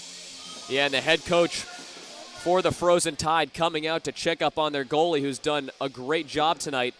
There was a big scrum right in the crease with a lot of players. I'm not sure maybe if his skate caught him on the inside, and it looks like he will be coming out. He cannot stand up. Yeah, as unfortunate as it is, you hate to see it. So it will be Chandler Hill now to come in the game for Alabama. You never want to see this happen. No, injuries are always bad in any sport to any degree, regardless of team. And he is skating around just a little bit. I think it's going to be up to the discretion of Sam Schillings whether he wants to stay in this game or not. 6:23 to go in the second period. At first, I thought he may have pulled a muscle, maybe just a small cramp, but it looks to be. Yeah, he's having trouble standing up right now. I'm not entirely sure what it is that's ailing him, but. Now the big question, could this mean a break for the Auburn Tigers? Could this mean they could start a scoring run right here, maybe just trying to catch Alabama off guard? I think if they find out what Schillings hurt, they can try to target that side of the rough. net. That is dark. That is dark. Don't go there. 3-0. Alabama leads it in the second. Auburn has a big deficit to come back, and it actually looks like Schillings will be staying in the game. Yeah, what a real trooper there. We're going to have to keep an eye on that for the rest of the matchup And tonight, we will. though. And we'll see how that affects his play, but my goodness, after what looked like just a couple minutes ago, he could not stand up and now is back in the game to continue his shutout work on defense. Yeah, it just shows you how much the players really want to be out here tonight on both sides. The Frozen Tide are up 3-0. He could easily say, hey, put me out, take me out. But no, he really wants to be here tonight. So a lot of respect from both sides. Chandler Hill, the other goalie on the bench, will be the replacement if Schillings cannot continue, but that's not the case here. Auburn with possession. And it looks like the first penalty of the game. So now Auburn with the power play here. Brown with a shot on goal and a wrister save from Schillings. Yeah, Auburn have their first And power Schillings, play. and it looks like Schillings will be coming out of the game now. After that wrister, he just tweaked a little something, I believe, with his right leg. He's just kind of really tendering care to it. So coming into the game is Chandler Hill. I respect Schillings for all he's worth. I mean, just to try and stay in the game as long as possible. Yeah, he really wanted to be there. He didn't want to be taken out. You can see he's upset with himself, but he knows that if he plays anymore, he's going to hurt the team or hurt himself even more. But 3-0 is your score. Alabama currently with the lead. And Auburn still with the power play in the sin bin. Heck, we don't have a number on him. Well, that's unfortunate. Either way, Auburn's going to have their best advantage here just to try and get one back here against a new goalie just coming into the game, and Chandler Hill, who hasn't taken any saves at goal since the beginning of the game in pregame warmups. Yeah, Hill's going to be nervous, I'd imagine. Coming in, trying to get that penalty kill, 1:40 to go on that power play for the Auburn Tigers here. They got to be looking at some really good opportunities. They really need to make the most of this 1:40 on the power play. So Hayden Harris heading back to his respective goal, letting up 3 goals tonight, a bit uncharacteristic of him. Not once has he done that this season. On the season, his totals allowing a total of 5 goals in 3 games. Yeah, and the Tigers are still not out of it. Yeah, like you said, it's very, very uncharacteristic of Harris. It's also uncharacteristic that Auburn hasn't found the back of the net yet tonight. That is true, scoring a combined 27 goals this season. And do note, this is a big game for the Tigers. Currently 0-25 against the Frozen Tide. Of course, they were going up against their Division I team in prior seasons, but still nevertheless. As Alabama will win the faceoff and they will clear it.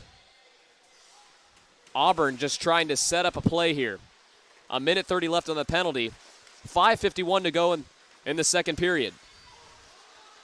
Brown with it on the far side. Back behind the boards. He'll find Humphreys. Humphrey to Blanding. Blanding back to Humphrey with the slap shot.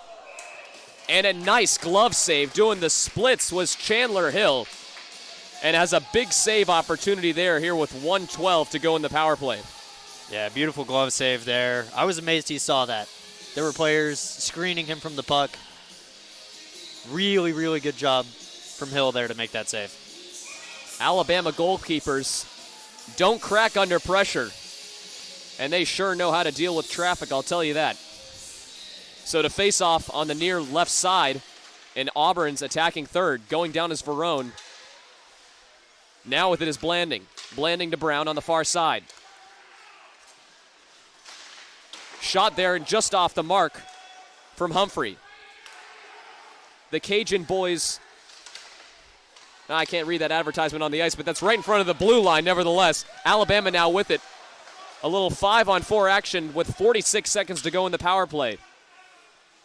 Auburn with possession. 5 minutes to go in the period. Up with it on the near side, past the blue line is Humphrey. Humphrey will find Blanding. Blanding in front of the blue line. Picked off by Alabama. And a 2-on-1 action here. Coming up the ice is Brees with a shorthanded goal. Auburn, who thought they were going to get their first break of the night, lets up the short man goal as Joshua Beast scores his second of the night. Yeah, Beast put his second one away tonight. 20 seconds to go in the power play. They really did get that shorthanded goal. I heard it hit off the iron from here. That one looked top shelf. That was top shelf, to say the least. Hayden Harris didn't really have much of a chance, just beautifully placed from Joshua Beast, his second of the game. And the Frozen Tide lead it 4-0 in the second with 4:43 to go. Yeah, just a miscue there from the Auburn defense, letting up that puck and not fast enough to get back and cover that counterattack by Beast. And notice, Alabama could have cleared it, but instead they just want to take the 3-on-2 action, and instead they'll turn out with a shorthanded goal.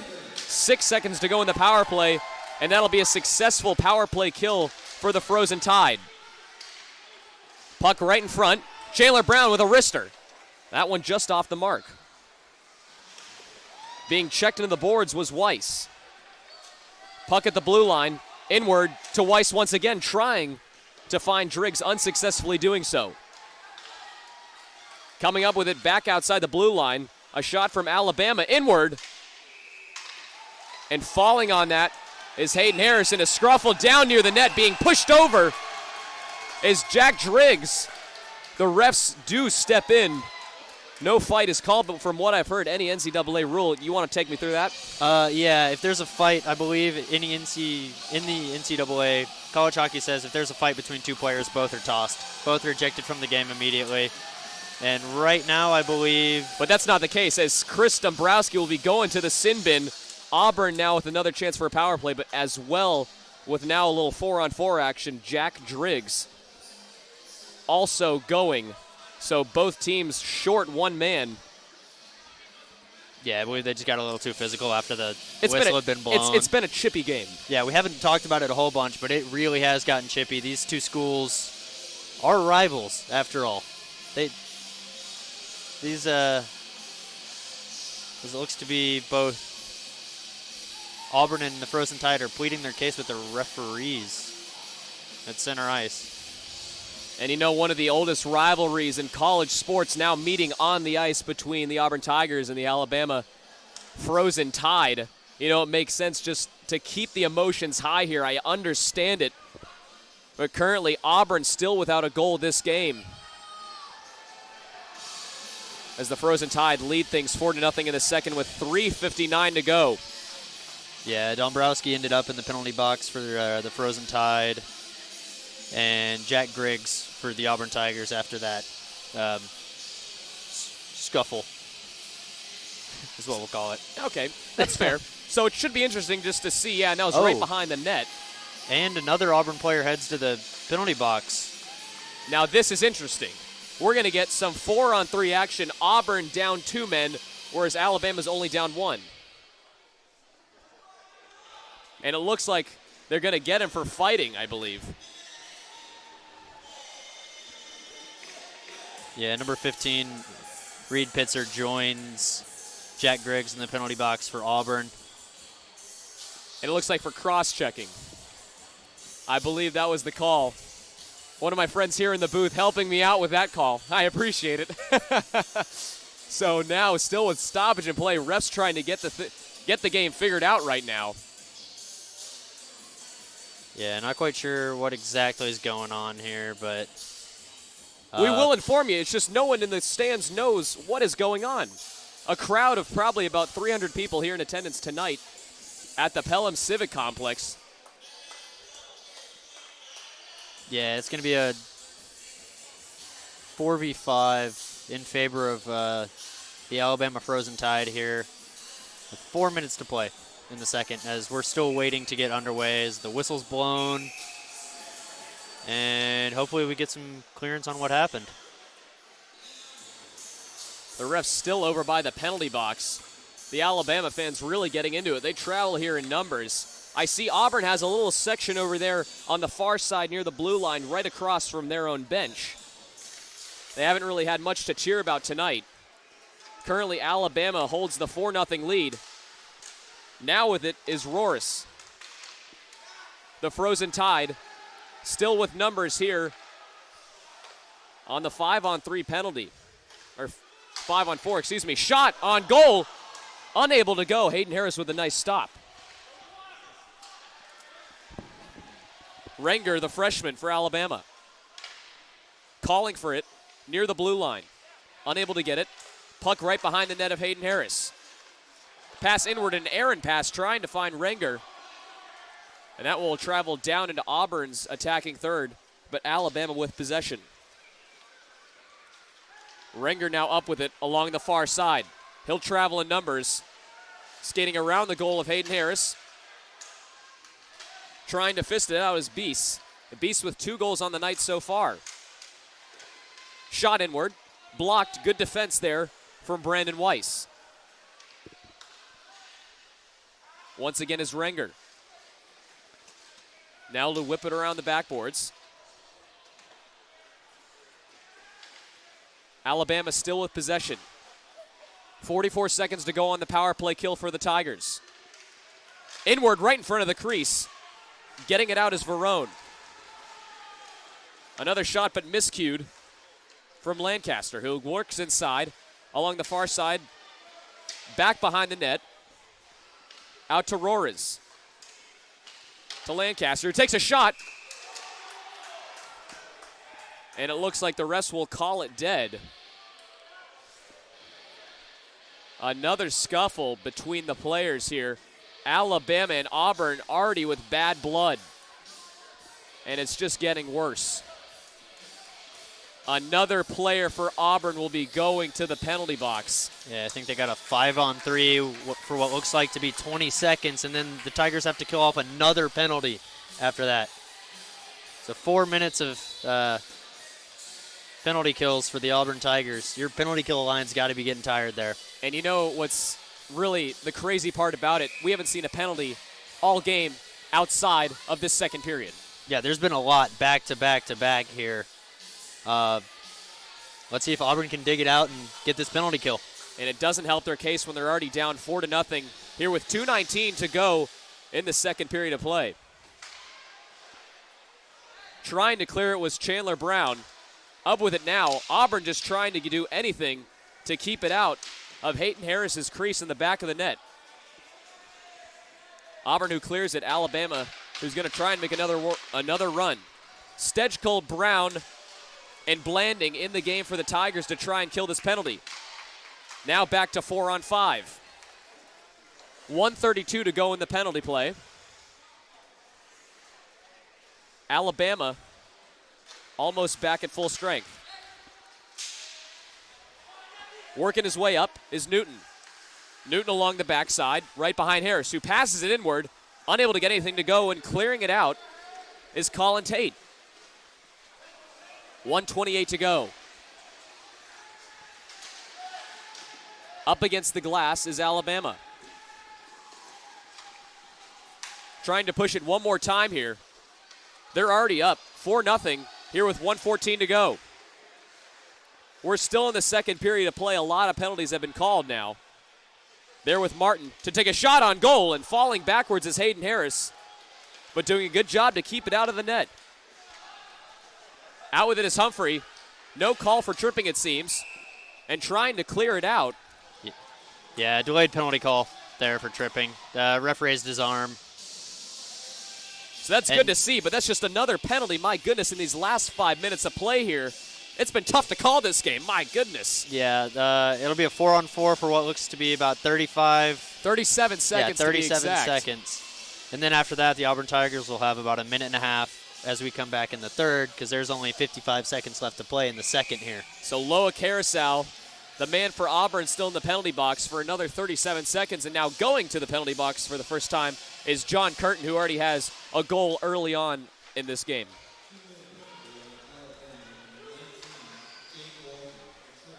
So Brown with it now. Both teams in even strength. Verone now takes a shot. That one going well and hitting the roof of the facility as an Alabama defender deflects it off his stick. A nice hard shot from Weiss. But better defense from Alabama. Yeah, they just seemed to take a deflection there and went all the way up into the rafters, I believe. And just so you kind of get an understanding of what the rafters are here, I could probably jump as high as I can and maybe touch the roof here from where we are. So it's really not a tall building. It seats 4,000 people, but it's made much smaller due to the small roof. 33 seconds to play in the second. Auburn trying to play keep away, unable to do so. Auburn making a charge. Beast up with it, picked off by Humphrey. Humphrey now at the blue line is going to take a shot, trying to find and go through the 6-hole of Chandler Hill.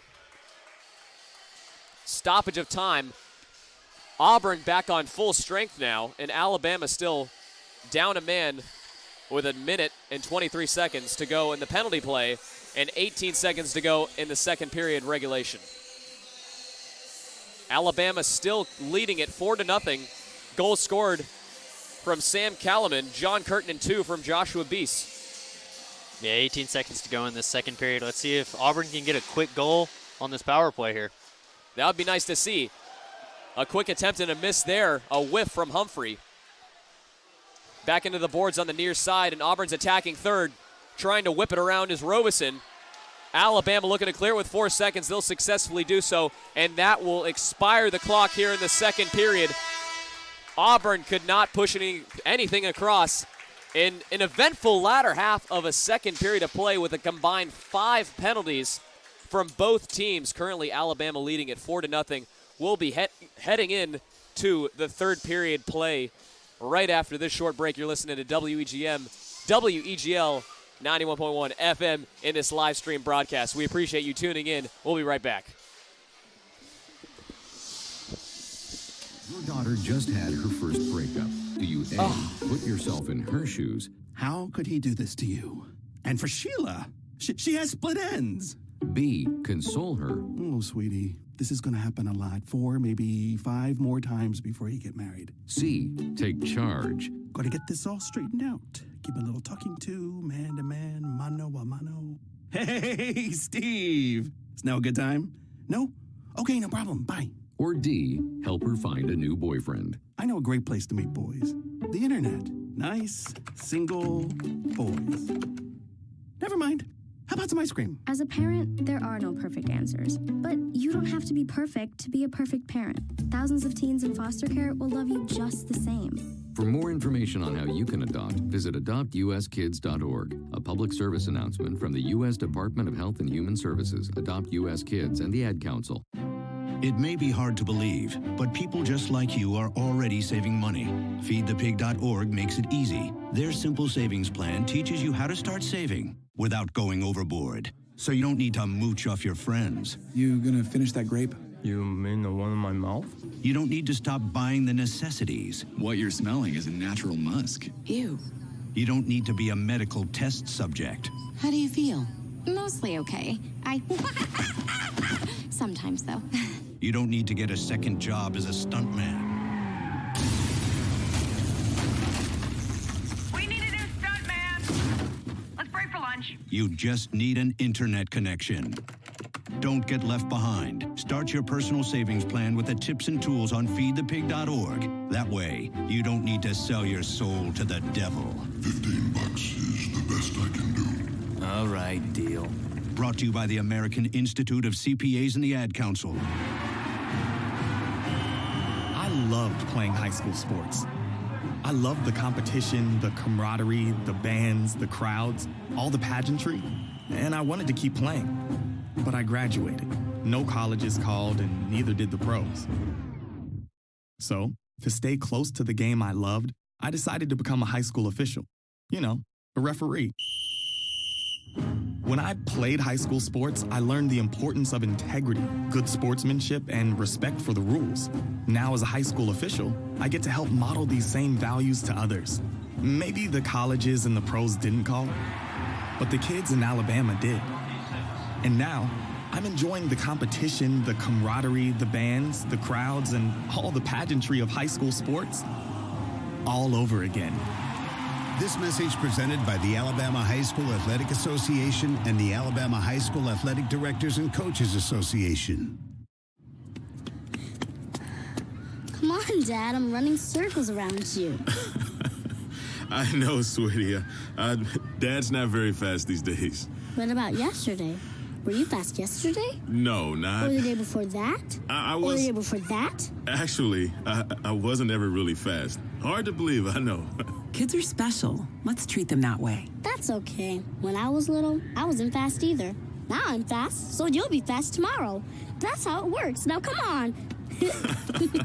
At St. Baldrick's Foundation, we want kids to be kids, not just during trips to the park, but when they need us most, when they need help fighting cancer. That's why the advanced research we fund is specifically designed to help children. I'm pooped after all this. Dad, you're supposed to do that in the bathroom. Support St. Baldrick's and childhood cancer research today by going to stbaldricks.org and getting involved.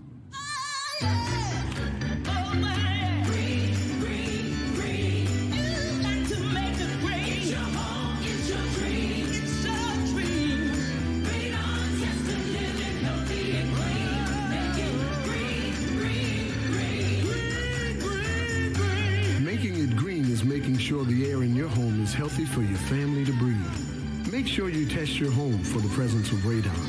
It's easy. To learn more, call 866-730-GREEN. Preserve your family's health and well-being. Get your home tested. That's living healthy and green.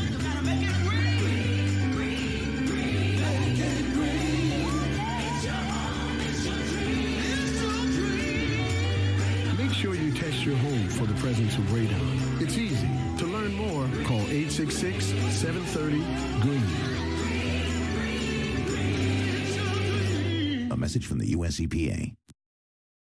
A promise was made. A promise that hit the beaches of Normandy. A covenant that split the skies over Berlin. A vow that captured Iwo Jima. A promise was made. A solemn oath that liberated Seoul. A sacred trust that defended Quezon. A pact that dug in Da Nang. A contract that weathered Tet. A promise was made. A pledge that stormed the desert in Iraq. A bond that patrolled door to door in Fallujah. An IOU that braved IEDs in Kandahar. A promise was made to America's veterans. A promise we all must keep.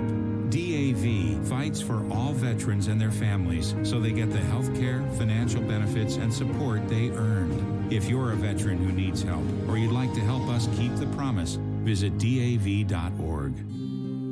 Hey, Dr. Phil here. I help people solve difficult and trying personal problems every day on my TV show, but there's one problem that's just got me stumped: childhood hunger.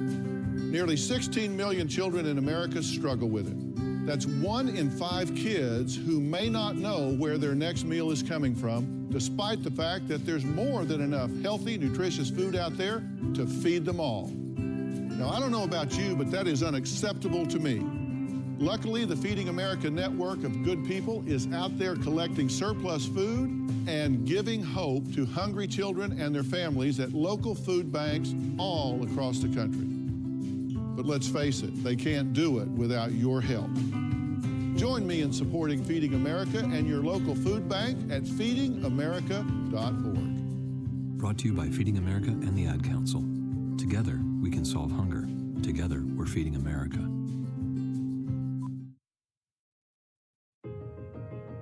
Sharing has never meant as much as it does now. We share the things we love most in life for the world to see. But what if we could actually do more with our sharing than just collect likes?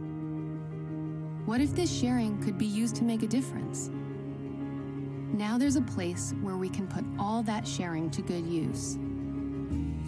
The National MS Society is asking people to make a difference and share what they love with someone else who loves it too.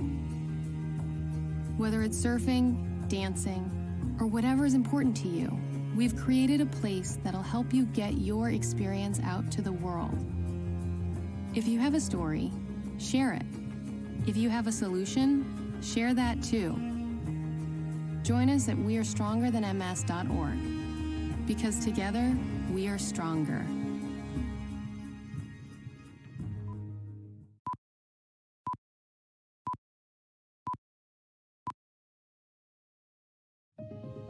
As a mother, you don't want to have to worry about this bill is coming, but then she needs this chemo. That's a decision you shouldn't have to make. El que San Jude no cobra ni un centavo para nosotros significa quitarnos todo ese estrés, esa preocupación y podernos enfocar en nuestra hija. That was the first thing I was like, how are we going to do this? When St. Jude told us that we didn't have to pay a single bill, I was like, wow. They pretty much have saved us. It's like the world has been lifted off of your shoulders, and now your focus is supporting this child. There is not another hospital like St. Jude. The patient care is unmatchable. It saved my life. It saved my daughter's life. It saved our family.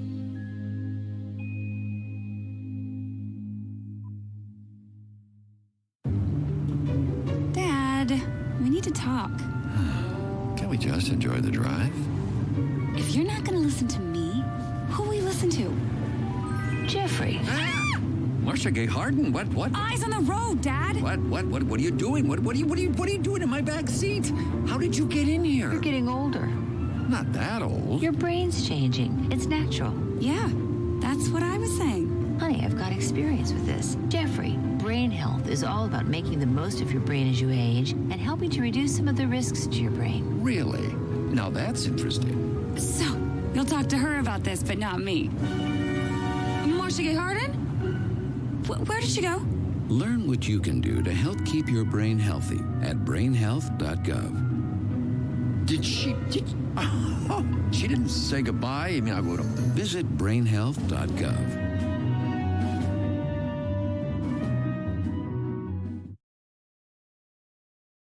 Darren College, a former NFL Super Bowl champion, signed the most important contract of his life to serve in the Army National Guard. I've had a lot of military in my family. It's a big part of what my family's done for a long time. I want to go out there and make a difference. I didn't find that working behind a desk, so for me it was a pretty easy decision to make. And then the opportunity to serve my community and serve my country was just icing on the cake. To learn how to be part of the Army National Guard, log on to nationalguard.com. Sponsored by the Alabama Army National Guard. Aired by the Alabama Broadcasters Association and this station. Our daughter might be drinking or taking something else. We can't talk with her about it. She keeps everything secret. But when I pretend everything is okay, I'm keeping secrets too. My therapist suggested Al-Anon family groups. It was helpful to hear what other parents said. Are you troubled by someone's drinking?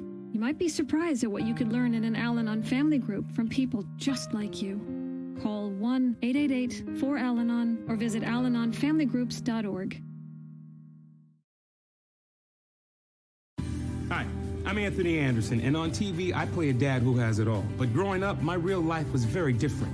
My parents taught me that tomorrow isn't promised to anyone. That's why they each had life insurance to take care of the future. I got my first policy when I was 18. Now, would your family be okay if something happened to you? If you can buy a latte, you can buy life insurance. It's that affordable. Join me in taking care of our family's futures at lifehappens.org.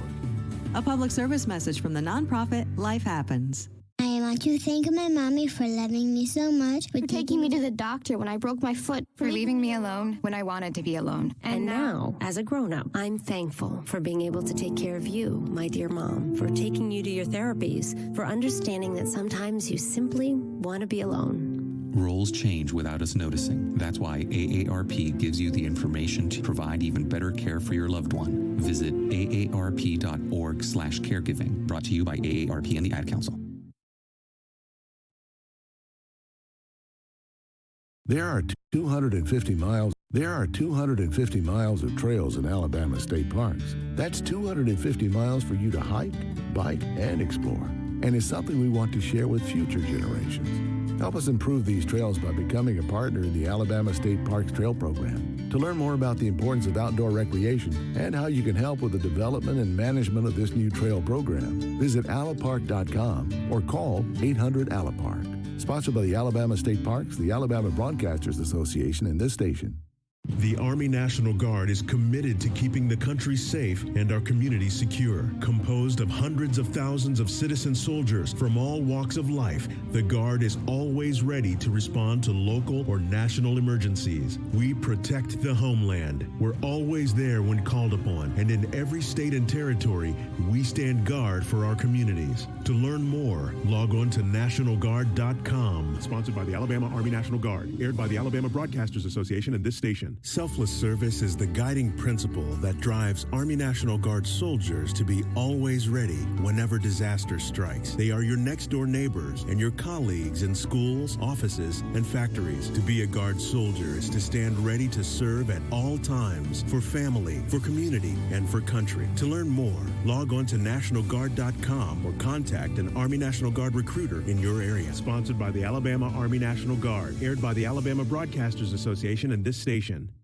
The skills you can develop as a soldier in the Army National Guard can give you an edge in the high-tech job market of tomorrow. The Guard offers career training to take advantage of your skills in science, technology, engineering, and math that can help give you a leg up to a high-paying and rewarding STEM profession. Get a head start on your career while earning money to pay for college. Log on to nationalguard.com to learn about all of the STEM career opportunities in the Army National Guard. Sponsored by the Alabama Army National Guard. Aired by the Alabama Broadcasters Association and this station.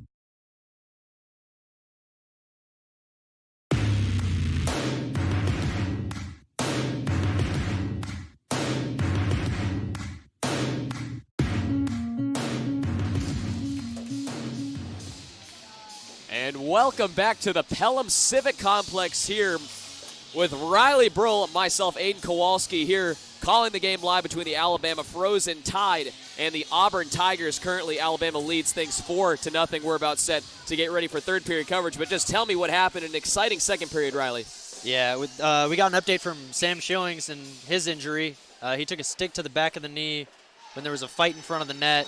Not a fight, but there was a net battle, if you will, right in front of him. Took a stick to the back of his right knee, and I'll be interested to see if he returns tonight. I hope the best for him. But as far as penalties go, the mix-up in penalties earlier tonight in the second period, there was a pair of roughing penalties given to one for an Auburn player and one for the Frozen Tide, and then an additional cross-checking penalty, I believe, for the Auburn Tigers that gave the Frozen Tide a 5-on-3. And do note, John Curtin will be going back in the penalty box for another minute and 5 seconds to start this third period of play. So Auburn will have a little bit of 5-on-4 action here with Chandler Brown on the ice with Blake Robeson, J.J. Blanding.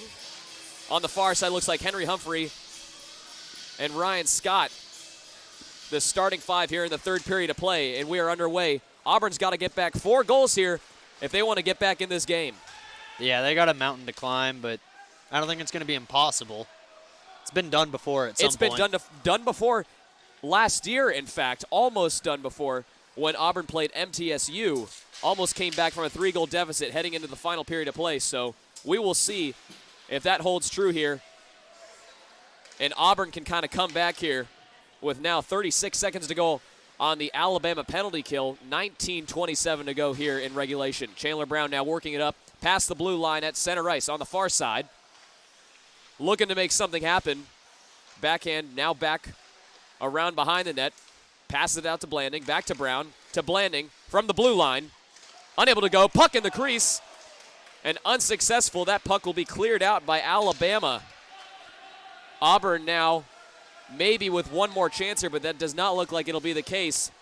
Both teams now back on full strength with 18:55 to go. Alabama currently up 4-0. Having a tough time just getting it out of his defending third was J.J. Blanding. But now a quick wrister just wide from Brandon Weiss. Back behind the net. And a quick mid-check there. Going down was Robeson. Back inward toward the crease and another stop from Chandler Hill. Chandler Hill getting the nod in the third period of play. Of course, Sam Schillings, like you said before, out with that, I'm not going to call it hamstring injury, but when he did get slapped back there, it looked like he couldn't stand up for a brief period of time, and he is not on the bench.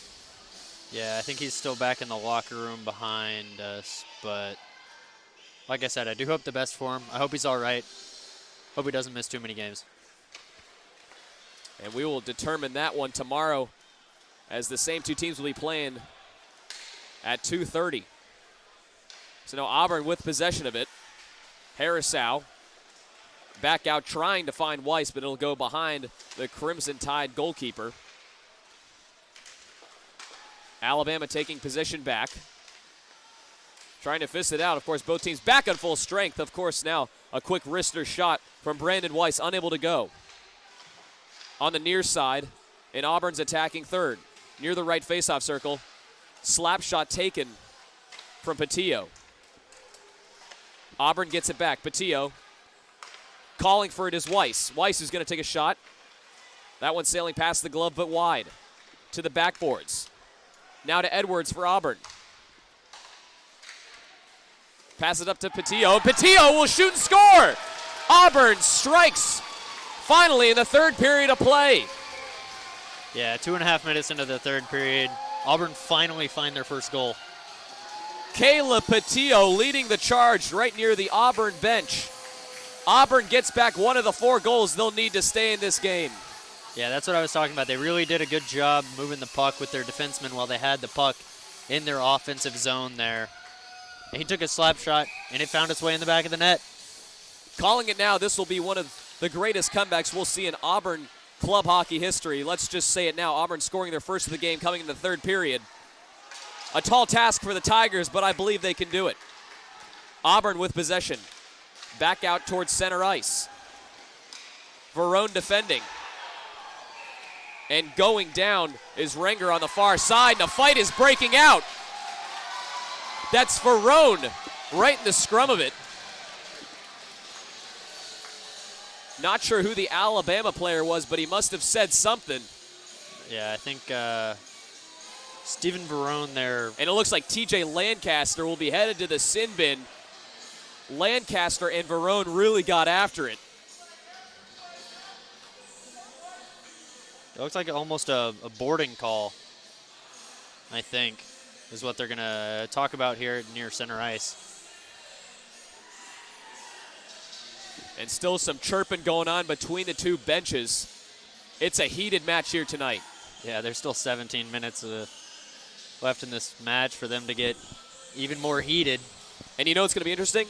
These two teams play tomorrow. Yeah, and I do think that this energy will carry over into tomorrow's matchup, for sure. No doubt, no doubt. In sports, I mean, guys carry things over from years gone by and think from day-to-day action. My goodness, how many penalties have been called in the second period alone, but then continuing in the third, along with how many fights have broken out.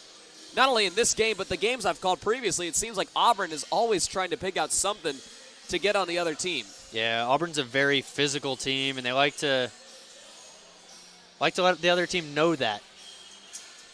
You know, with all due respect, it's just their game plan. You know, sometimes you just got to be the bad boys of the league, and this is kind of the definition that they're kind of making for themselves, which I do respect. It's fun to call a team like this with high energy. I like it. Yeah, it's fast-paced, high-octane, very physical hockey out here. Alabama still with the lead, 4-1 here with 17:10 to go.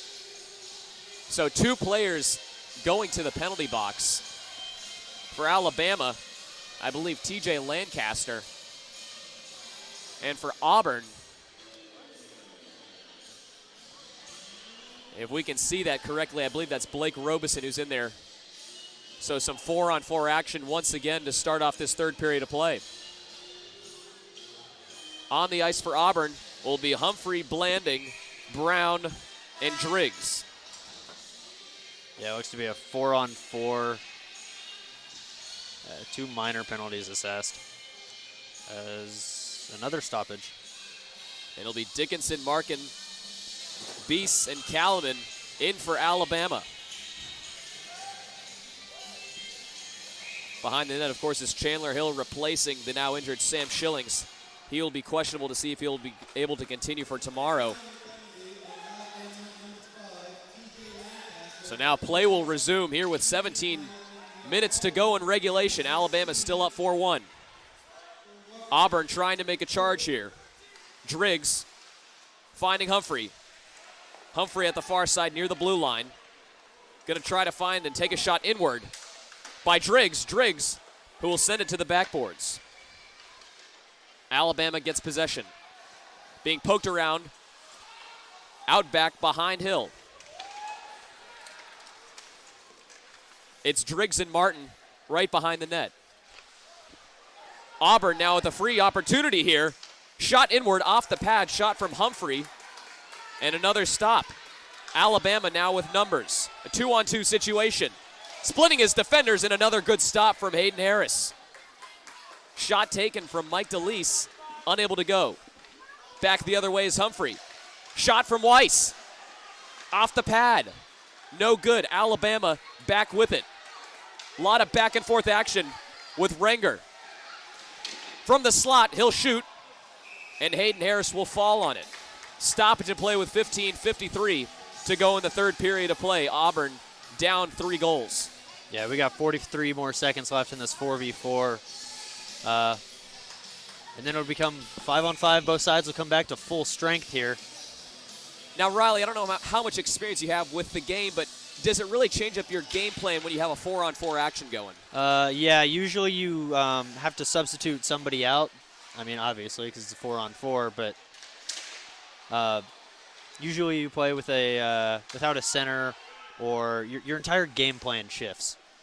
You don't have the 5th member on the ice to help you out, really, and you don't have that extra person to pass to. So puck being bounced around. Auburn's defending third here. Battling for position for Roan, trying to shove Renger up against the boards. Renger now with it, behind Hayden Harris. Alabama looking for their 5th goal of the night. And the puck just right behind the boards. Both teams now back out to full strength. Robeson back in the game, out of the penalty box. Weiss trying to make a move. Unsuccessful. Alabama now takes control. But quickly stolen from Auburn. Back in the hands of Alabama. Up along the near side. Quick wrister right across the crease, unable to go for Alabama. And maybe a tripping call. Verone really trying to start things here today. Definitely some chirping going. The referee trying to get in between things here. Yeah, it didn't look to be a tripping call there. I think Harris got knocked off his feet and slid into the goal and knocked it off. And that's what it was. Yeah. Nevertheless, man, there's just some scrappy play going on here. Oh. The refs just trying to, keep control of their children in the schoolyard. It seems like now the Alabama fans rattling the glass along the far side for this face-off. Auburn trying to get things out here. And some roughhousing along the far side. Looks like between Lundberg and who is that? Is that J.J. Blanding, I believe? I believe it is. Hitting sticks, hitting each other's shins.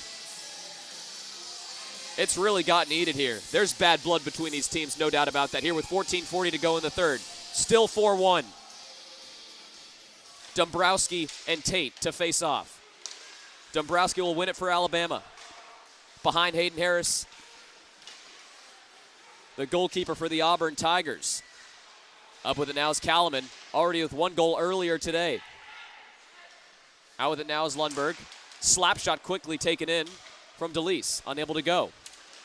Roos, now to Blanding. Auburn with control at middle ice. Picked off by Alabama. Upward at the blue line, Chandler Brown getting a stick on it.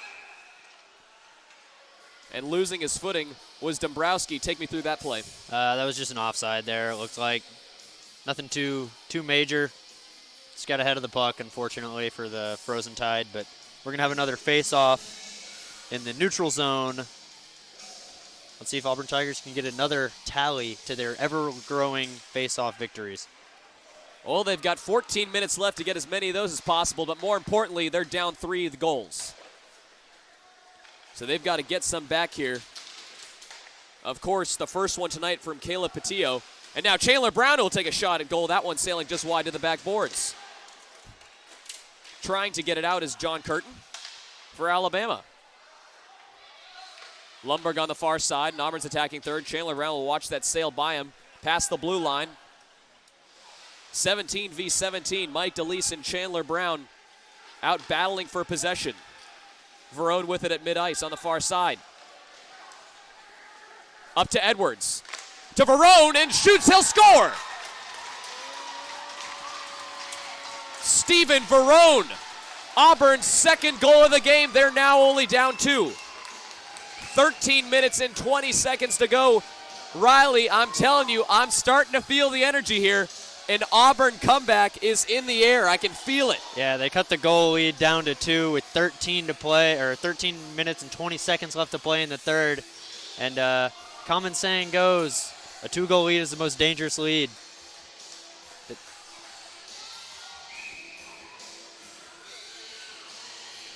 So now to face off for the Auburn Tigers, Blake Robeson. The life is back in the Auburn Tigers.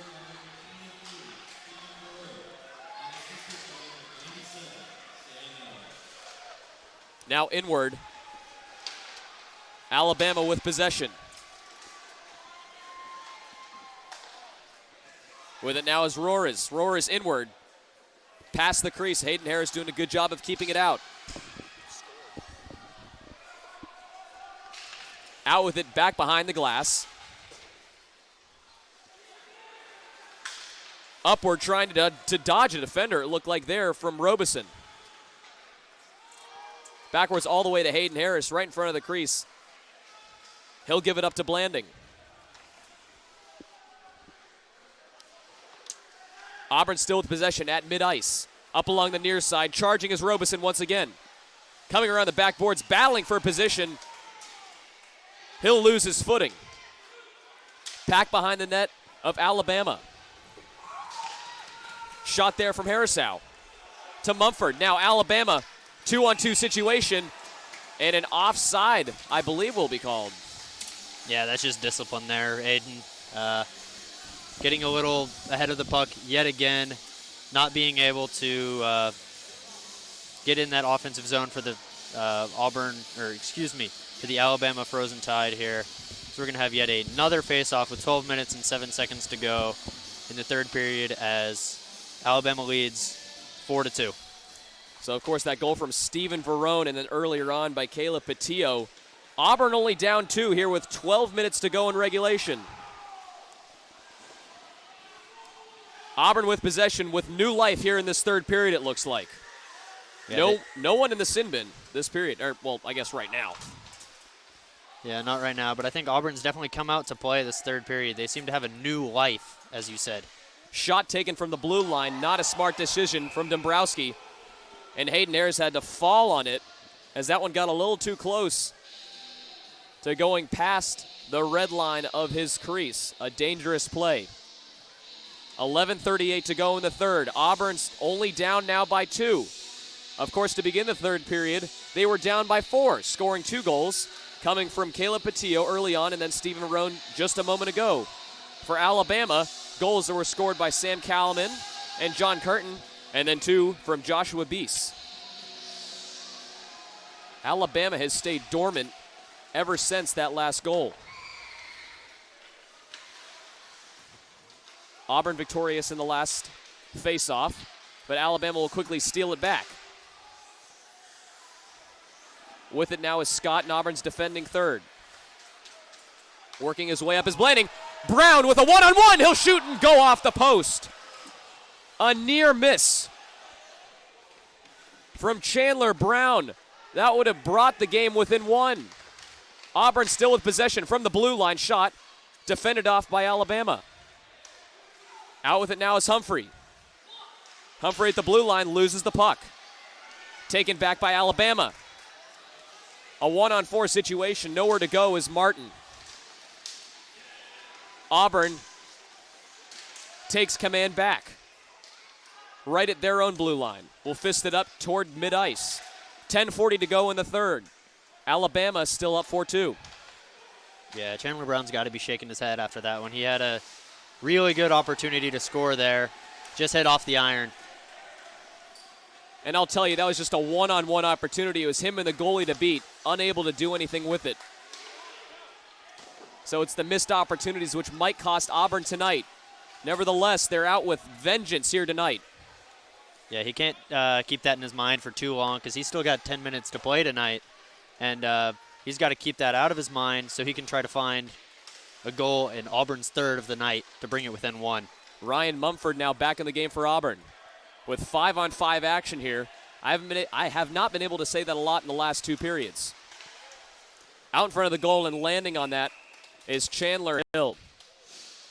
A nice little stoppage and play for us to get our breath and just kind of recap what's gone on here with 9:51 to go. Alabama still holding a 2-goal lead. Auburn with some life here in this third period. Tell me what you've seen so far. Yeah, the second period was all the Frozen Tide, it seemed like, and now the Auburn Tigers have surged back to life with these 2 recent goals, and they seem to really want this win. Robeson and Kalaman. Auburn wins right in front of the crease. Unable to go. Shot taken from Mumford. Still in the hands of Auburn. Back behind the goal is Robeson. Inward toward the crease, and putting a glove on it is Chandler Hill to stop the play once again. Auburn with near opportunities here to get the puck in the back of the net, unsuccessful again. Yeah, those are going to come back to haunt them here if they don't end up finding some more pretty soon tonight. Sam Kalaman for Alabama, and Blake Robeson once again on the right near side faceoff circle, and Auburn's attacking third. Robeson to win it in front of the crease. Backhanded attempt off the glove. In front of it, now with Mumford, behind the Alabama goal. Inward, trying to find the 6-hole, and almost splitting the gap was Blake Robeson, but another stoppage in play. I'll tell you, Chandler Hill has had his work cut out for him in this last 1 minute of play. Auburn has really pushed hard and through the 5-hole, excuse me. That's what I meant to say. I was thinking baseball, usually between the shortstop and third baseman, but not in this case. Yeah, hockey's a bit different. That's a 5-hole here. But regardless, we got a face-up coming off with 9 minutes and 20 seconds to go in Auburn's offensive zone. Chandler Brown going up against Beast. Brown to win it, but Alabama quickly picking it off. 19-14 to go in regulation. That'll be an icing call. Yeah, we've had a lot of stoppages here in the last about minute of play, I want to say. But all of them have gone in favor of Auburn, and they really need to capitalize here.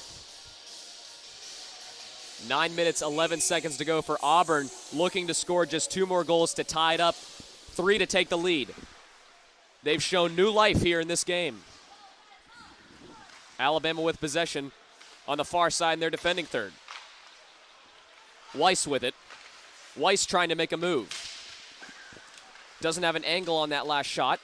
Back behind the goal of Alabama. Taking it up is Newton. Newton out to Renger. Renger at mid-ice, still with possession. Into a swarm of Auburn defensemen, unable to do anything. Out to Patillo. Alabama trying to make something happen. A wrister hitting the back glass. Shot from Riley Newton. 8:28 to go. Alabama 4, Auburn 2. A dangerous pocket pass. Shot taken, but just dribbling by the crease and no goal. Eric Renger with it on the near side. Auburn trying to defend. 8-10, slap shot taken. Inward, just going backward. A free opportunity, but missed. Brees almost had a hat trick if he would have had stick on that puck. But no goal is the call nevertheless. Auburn's just trying to get it out of their defending third, not doing a great job here. Chandler Brown whipping it around the boards, almost catching the referee. Another shot from Alabama. Hayden Harris has his work cut out for him. Slap shot inward. Good work from Driggs to keep it out. Yeah, Auburn finally manages to clear the zone there, and they get a good line change that they really needed. Wrister inward, just wide for Alabama. 7:27 to go. Caught there on the near side. Puck shoved up against the boards. Out with it now is Brees. Back behind Hayden Harris. Ryan Scott has possession. Auburn looking to make a move now. Colin Tate at mid-ice. A beautiful pass. Up to Stejkol, but couldn't do anything with it. 6:57 to go. Alabama now going cross country. At the blue line, shot taken. Another stop from Harris. On the far side near the right faceoff circle is Alabama with it. Puck shoved up against the boards. A lot of Tigers and Crimson Tide players just battling for position. Wrister taken. Hayden Harris will catch it in the breadbasket. Yeah, one thing I've noticed as of late is Auburn's defense is really looking for that rebound that Harris makes the first save. The puck bounces off. And there's still danger there, but they're alert and ready to clear that puck and try to get it out of their zone. Alabama fans here in numbers today, right behind the goal of Hayden Harris, just banging on the glass, seeing if Alabama can get another run going here. Wrister inward and just off the mark. 5 inches to the left, and that would have been Alabama's 5th goal of the night. Another one. Geez, Alabama's playing like they're in a power play situation right now. Yeah, Auburn can't get anything started. Auburn's looking desperate here to try to clear the zone and just get a breather, it looks like. Another shot off the glass. Batted inward toward the crease, but quickly out. Good Auburn defense work. Mumford now gets it picked off. Shot taken in a back check from Verone. Verone has been a part of a lot of scruffles today, I guess. I don't know what the word is, but yeah, that'll work. But Auburn finally manages to clear their zone after having it in their defensive third for almost 4 minutes. Shot taken from Brown, and a nice glove save from Chandler Hill. Brown with 2 good shots this period. Couldn't get any one of them connect here with 5:34 to go. Line changes from both sides. Alabama currently leading it 4-2. Yeah, if you're the Auburn Tigers, you got to start thinking here in a few minutes you're gonna have to pull your goalie. You're only down by 2. You can probably get one of these back, and then hopefully a second. Brown with another shot. That one sailing back toward the glass, right off the faceoff. With numbers, Renger now is going to take a wrister, and he'll score. Alabama's 5th of the game, and they're all celebrating right in front of the Alabama faithfuls here in a great game tonight for the Frozen Tide. 5 minutes and 22 seconds. Auburn's hope of coming back in this one are dwindling down to nothing. Yeah, that's a tough goal to give up, especially after you had that really good defense for about 4 minutes there. It's not looking good for the Auburn Tigers right now. 5 minutes to play, and you're down 3 in the third period. Chandler Brown to win the faceoff. Back in Auburn's defensive third.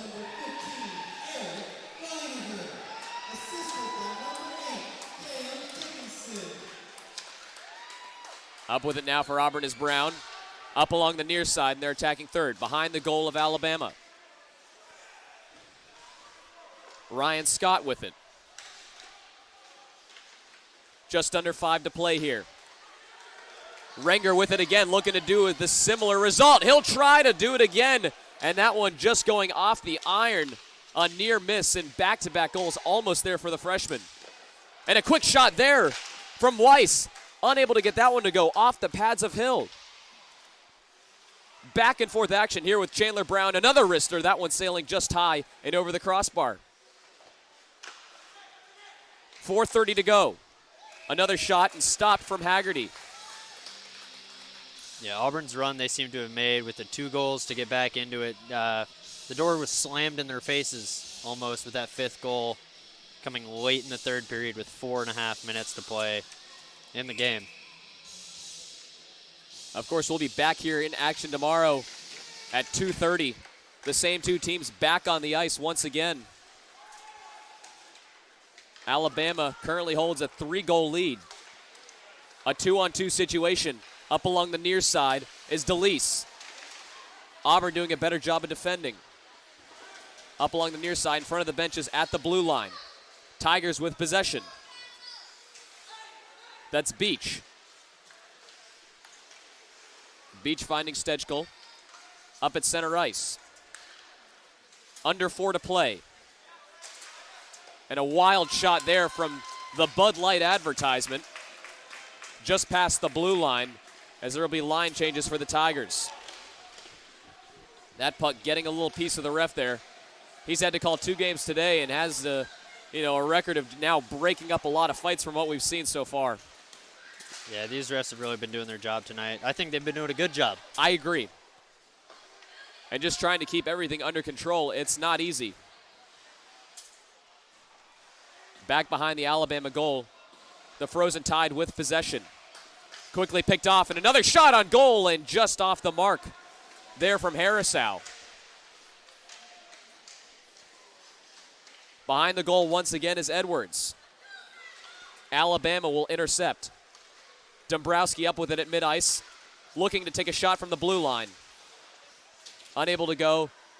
He'll be off to the bench. Another line change for Alabama. 2:50 to go. Alabama up 5-2. Picked off once again.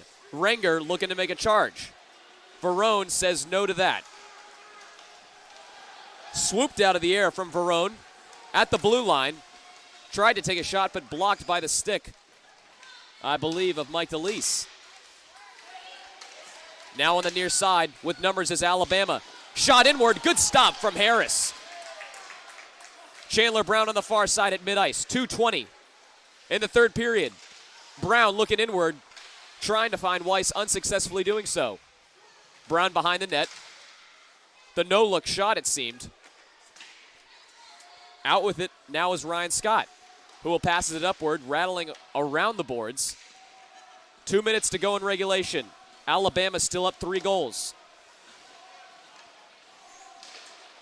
And the fans of Alabama really getting into it. They're looking like they're going to push over that entire glass area right behind the goal of Hayden Harris. Yeah, speaking of Harris, he had a wonderful save just a second ago. His defenseman left him out to dry almost back there.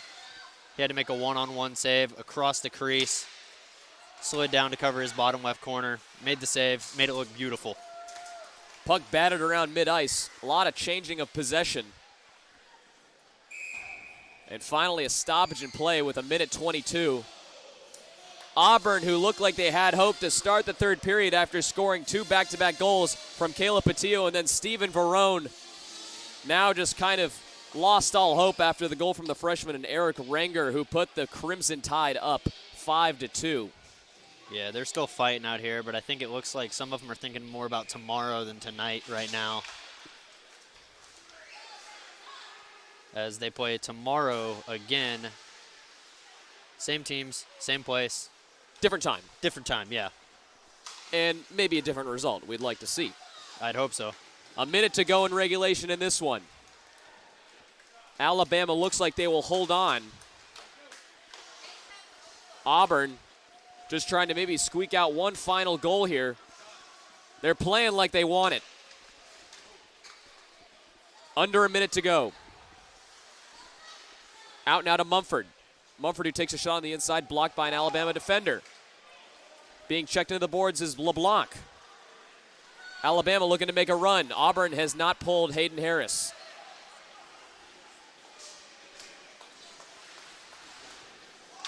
And a big check there behind the net. Blanding going down. Slap shot inward, just off the mark. And it looks like Hayden Harris will fall on it here with 20 seconds to go. Yeah, I think I saw just a second ago Andrew Haggerty coming off the ice for the Auburn Tigers, shaking his hand. I couldn't tell if he was hurt or what, but now he's sitting down on the bench. Looks like he has his glove off. You know, the padding is on the outside of the glove, so anything that catches you on the inside, it's just basically a little bit of leather, and that's it. Hayden Harris will fall on it. Another 5 seconds off the clock.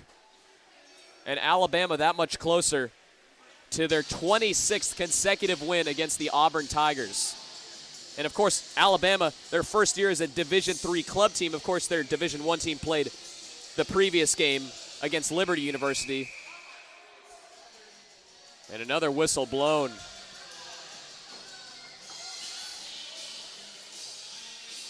It's been an eventful night. The first period kind of looked like a much cleaner game versus the second and thirds where fights started to break out.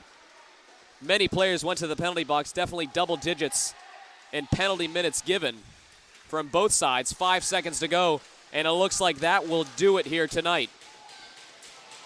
Auburn falls by a final score of 5-2 in their first away test of the series, moving them to a record of 3-1. When we come back, we'll be taking you through the post-game show and just action throughout the night and recapping what happened and then bringing you and getting you ready for tomorrow's big day.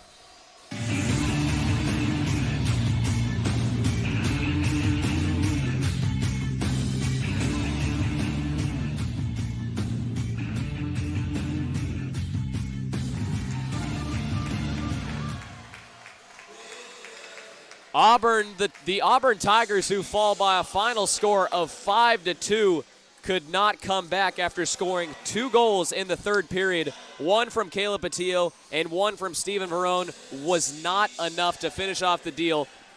What did you see here tonight that you liked? What didn't you like, Riley? Well, I liked down the stretch and about halfway through the third period, Auburn Tigers seemed to wake up, but it was all for naught as their surge back didn't last long enough and it wasn't strong enough. And I think they'll be thinking about that for tomorrow's matchup for sure. As they play again, they got to get some rest tonight and play tomorrow afternoon. So Alabama saluting their fans who came out in attendance tonight. An attendance of probably about 200 plus people, it seems like. in an arena that can hold about 4,000. But it was a fun one here tonight. Unfortunately, Auburn could not come away with it. Just to look at, what's coming up for the Tigers and the Frozen Tide. Of course, the next 2 times these teams will be meeting, of course, tomorrow. But then come January, they'll be at the Columbus Ice Rink, where these 2 teams will square off once again, which will be a highly anticipated match. But I think that's going to do it. Do you have anything else, Riley? No, I think that's going to be it. I'm waiting for January when we bring it back home for. Hey man, I'm waiting for tomorrow. Yeah, tomorrow's going to be a wonderful match as well. And I'm going to be really curious to see what transpired here today carries over to tomorrow, and that's what's really going to be what excites me and kind of is going to be a big storyline. You want to take us through? I see you have some statistics on the final shots for tonight. Yeah, the total shots for tonight for your Auburn Tigers are 77. Oh my goodness. Yeah, we don't have the shots on goal, but the Auburn Frozen Tide had 75. That is absurd. That is a lot of shots. And Blaine Tucker is to thank for that. Our man, housing Riley. I know I got a hotel here, but my goodness, he's coming through clutch. We do appreciate you, but that's going to do it for us. The Auburn Tigers drop the first one in this weekend series against Alabama by a final score of 5-2. Tomorrow, Auburn takes on Alabama at 2:30 with pregame coverage starting at 2:20 Central Time.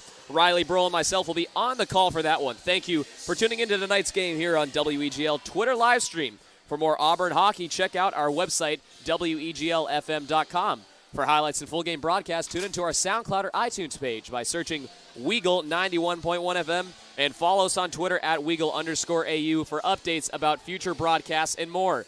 Of course, Auburn wins it by a final score loses by a final score of 5-2. Usually I'm used to saying winning, unfortunately. But for Riley Burl, Blaine Tucker, I'm Aiden Kowalski, wishing you a pleasant rest of your evening. And War Eagle from the Pelham Civic Complex.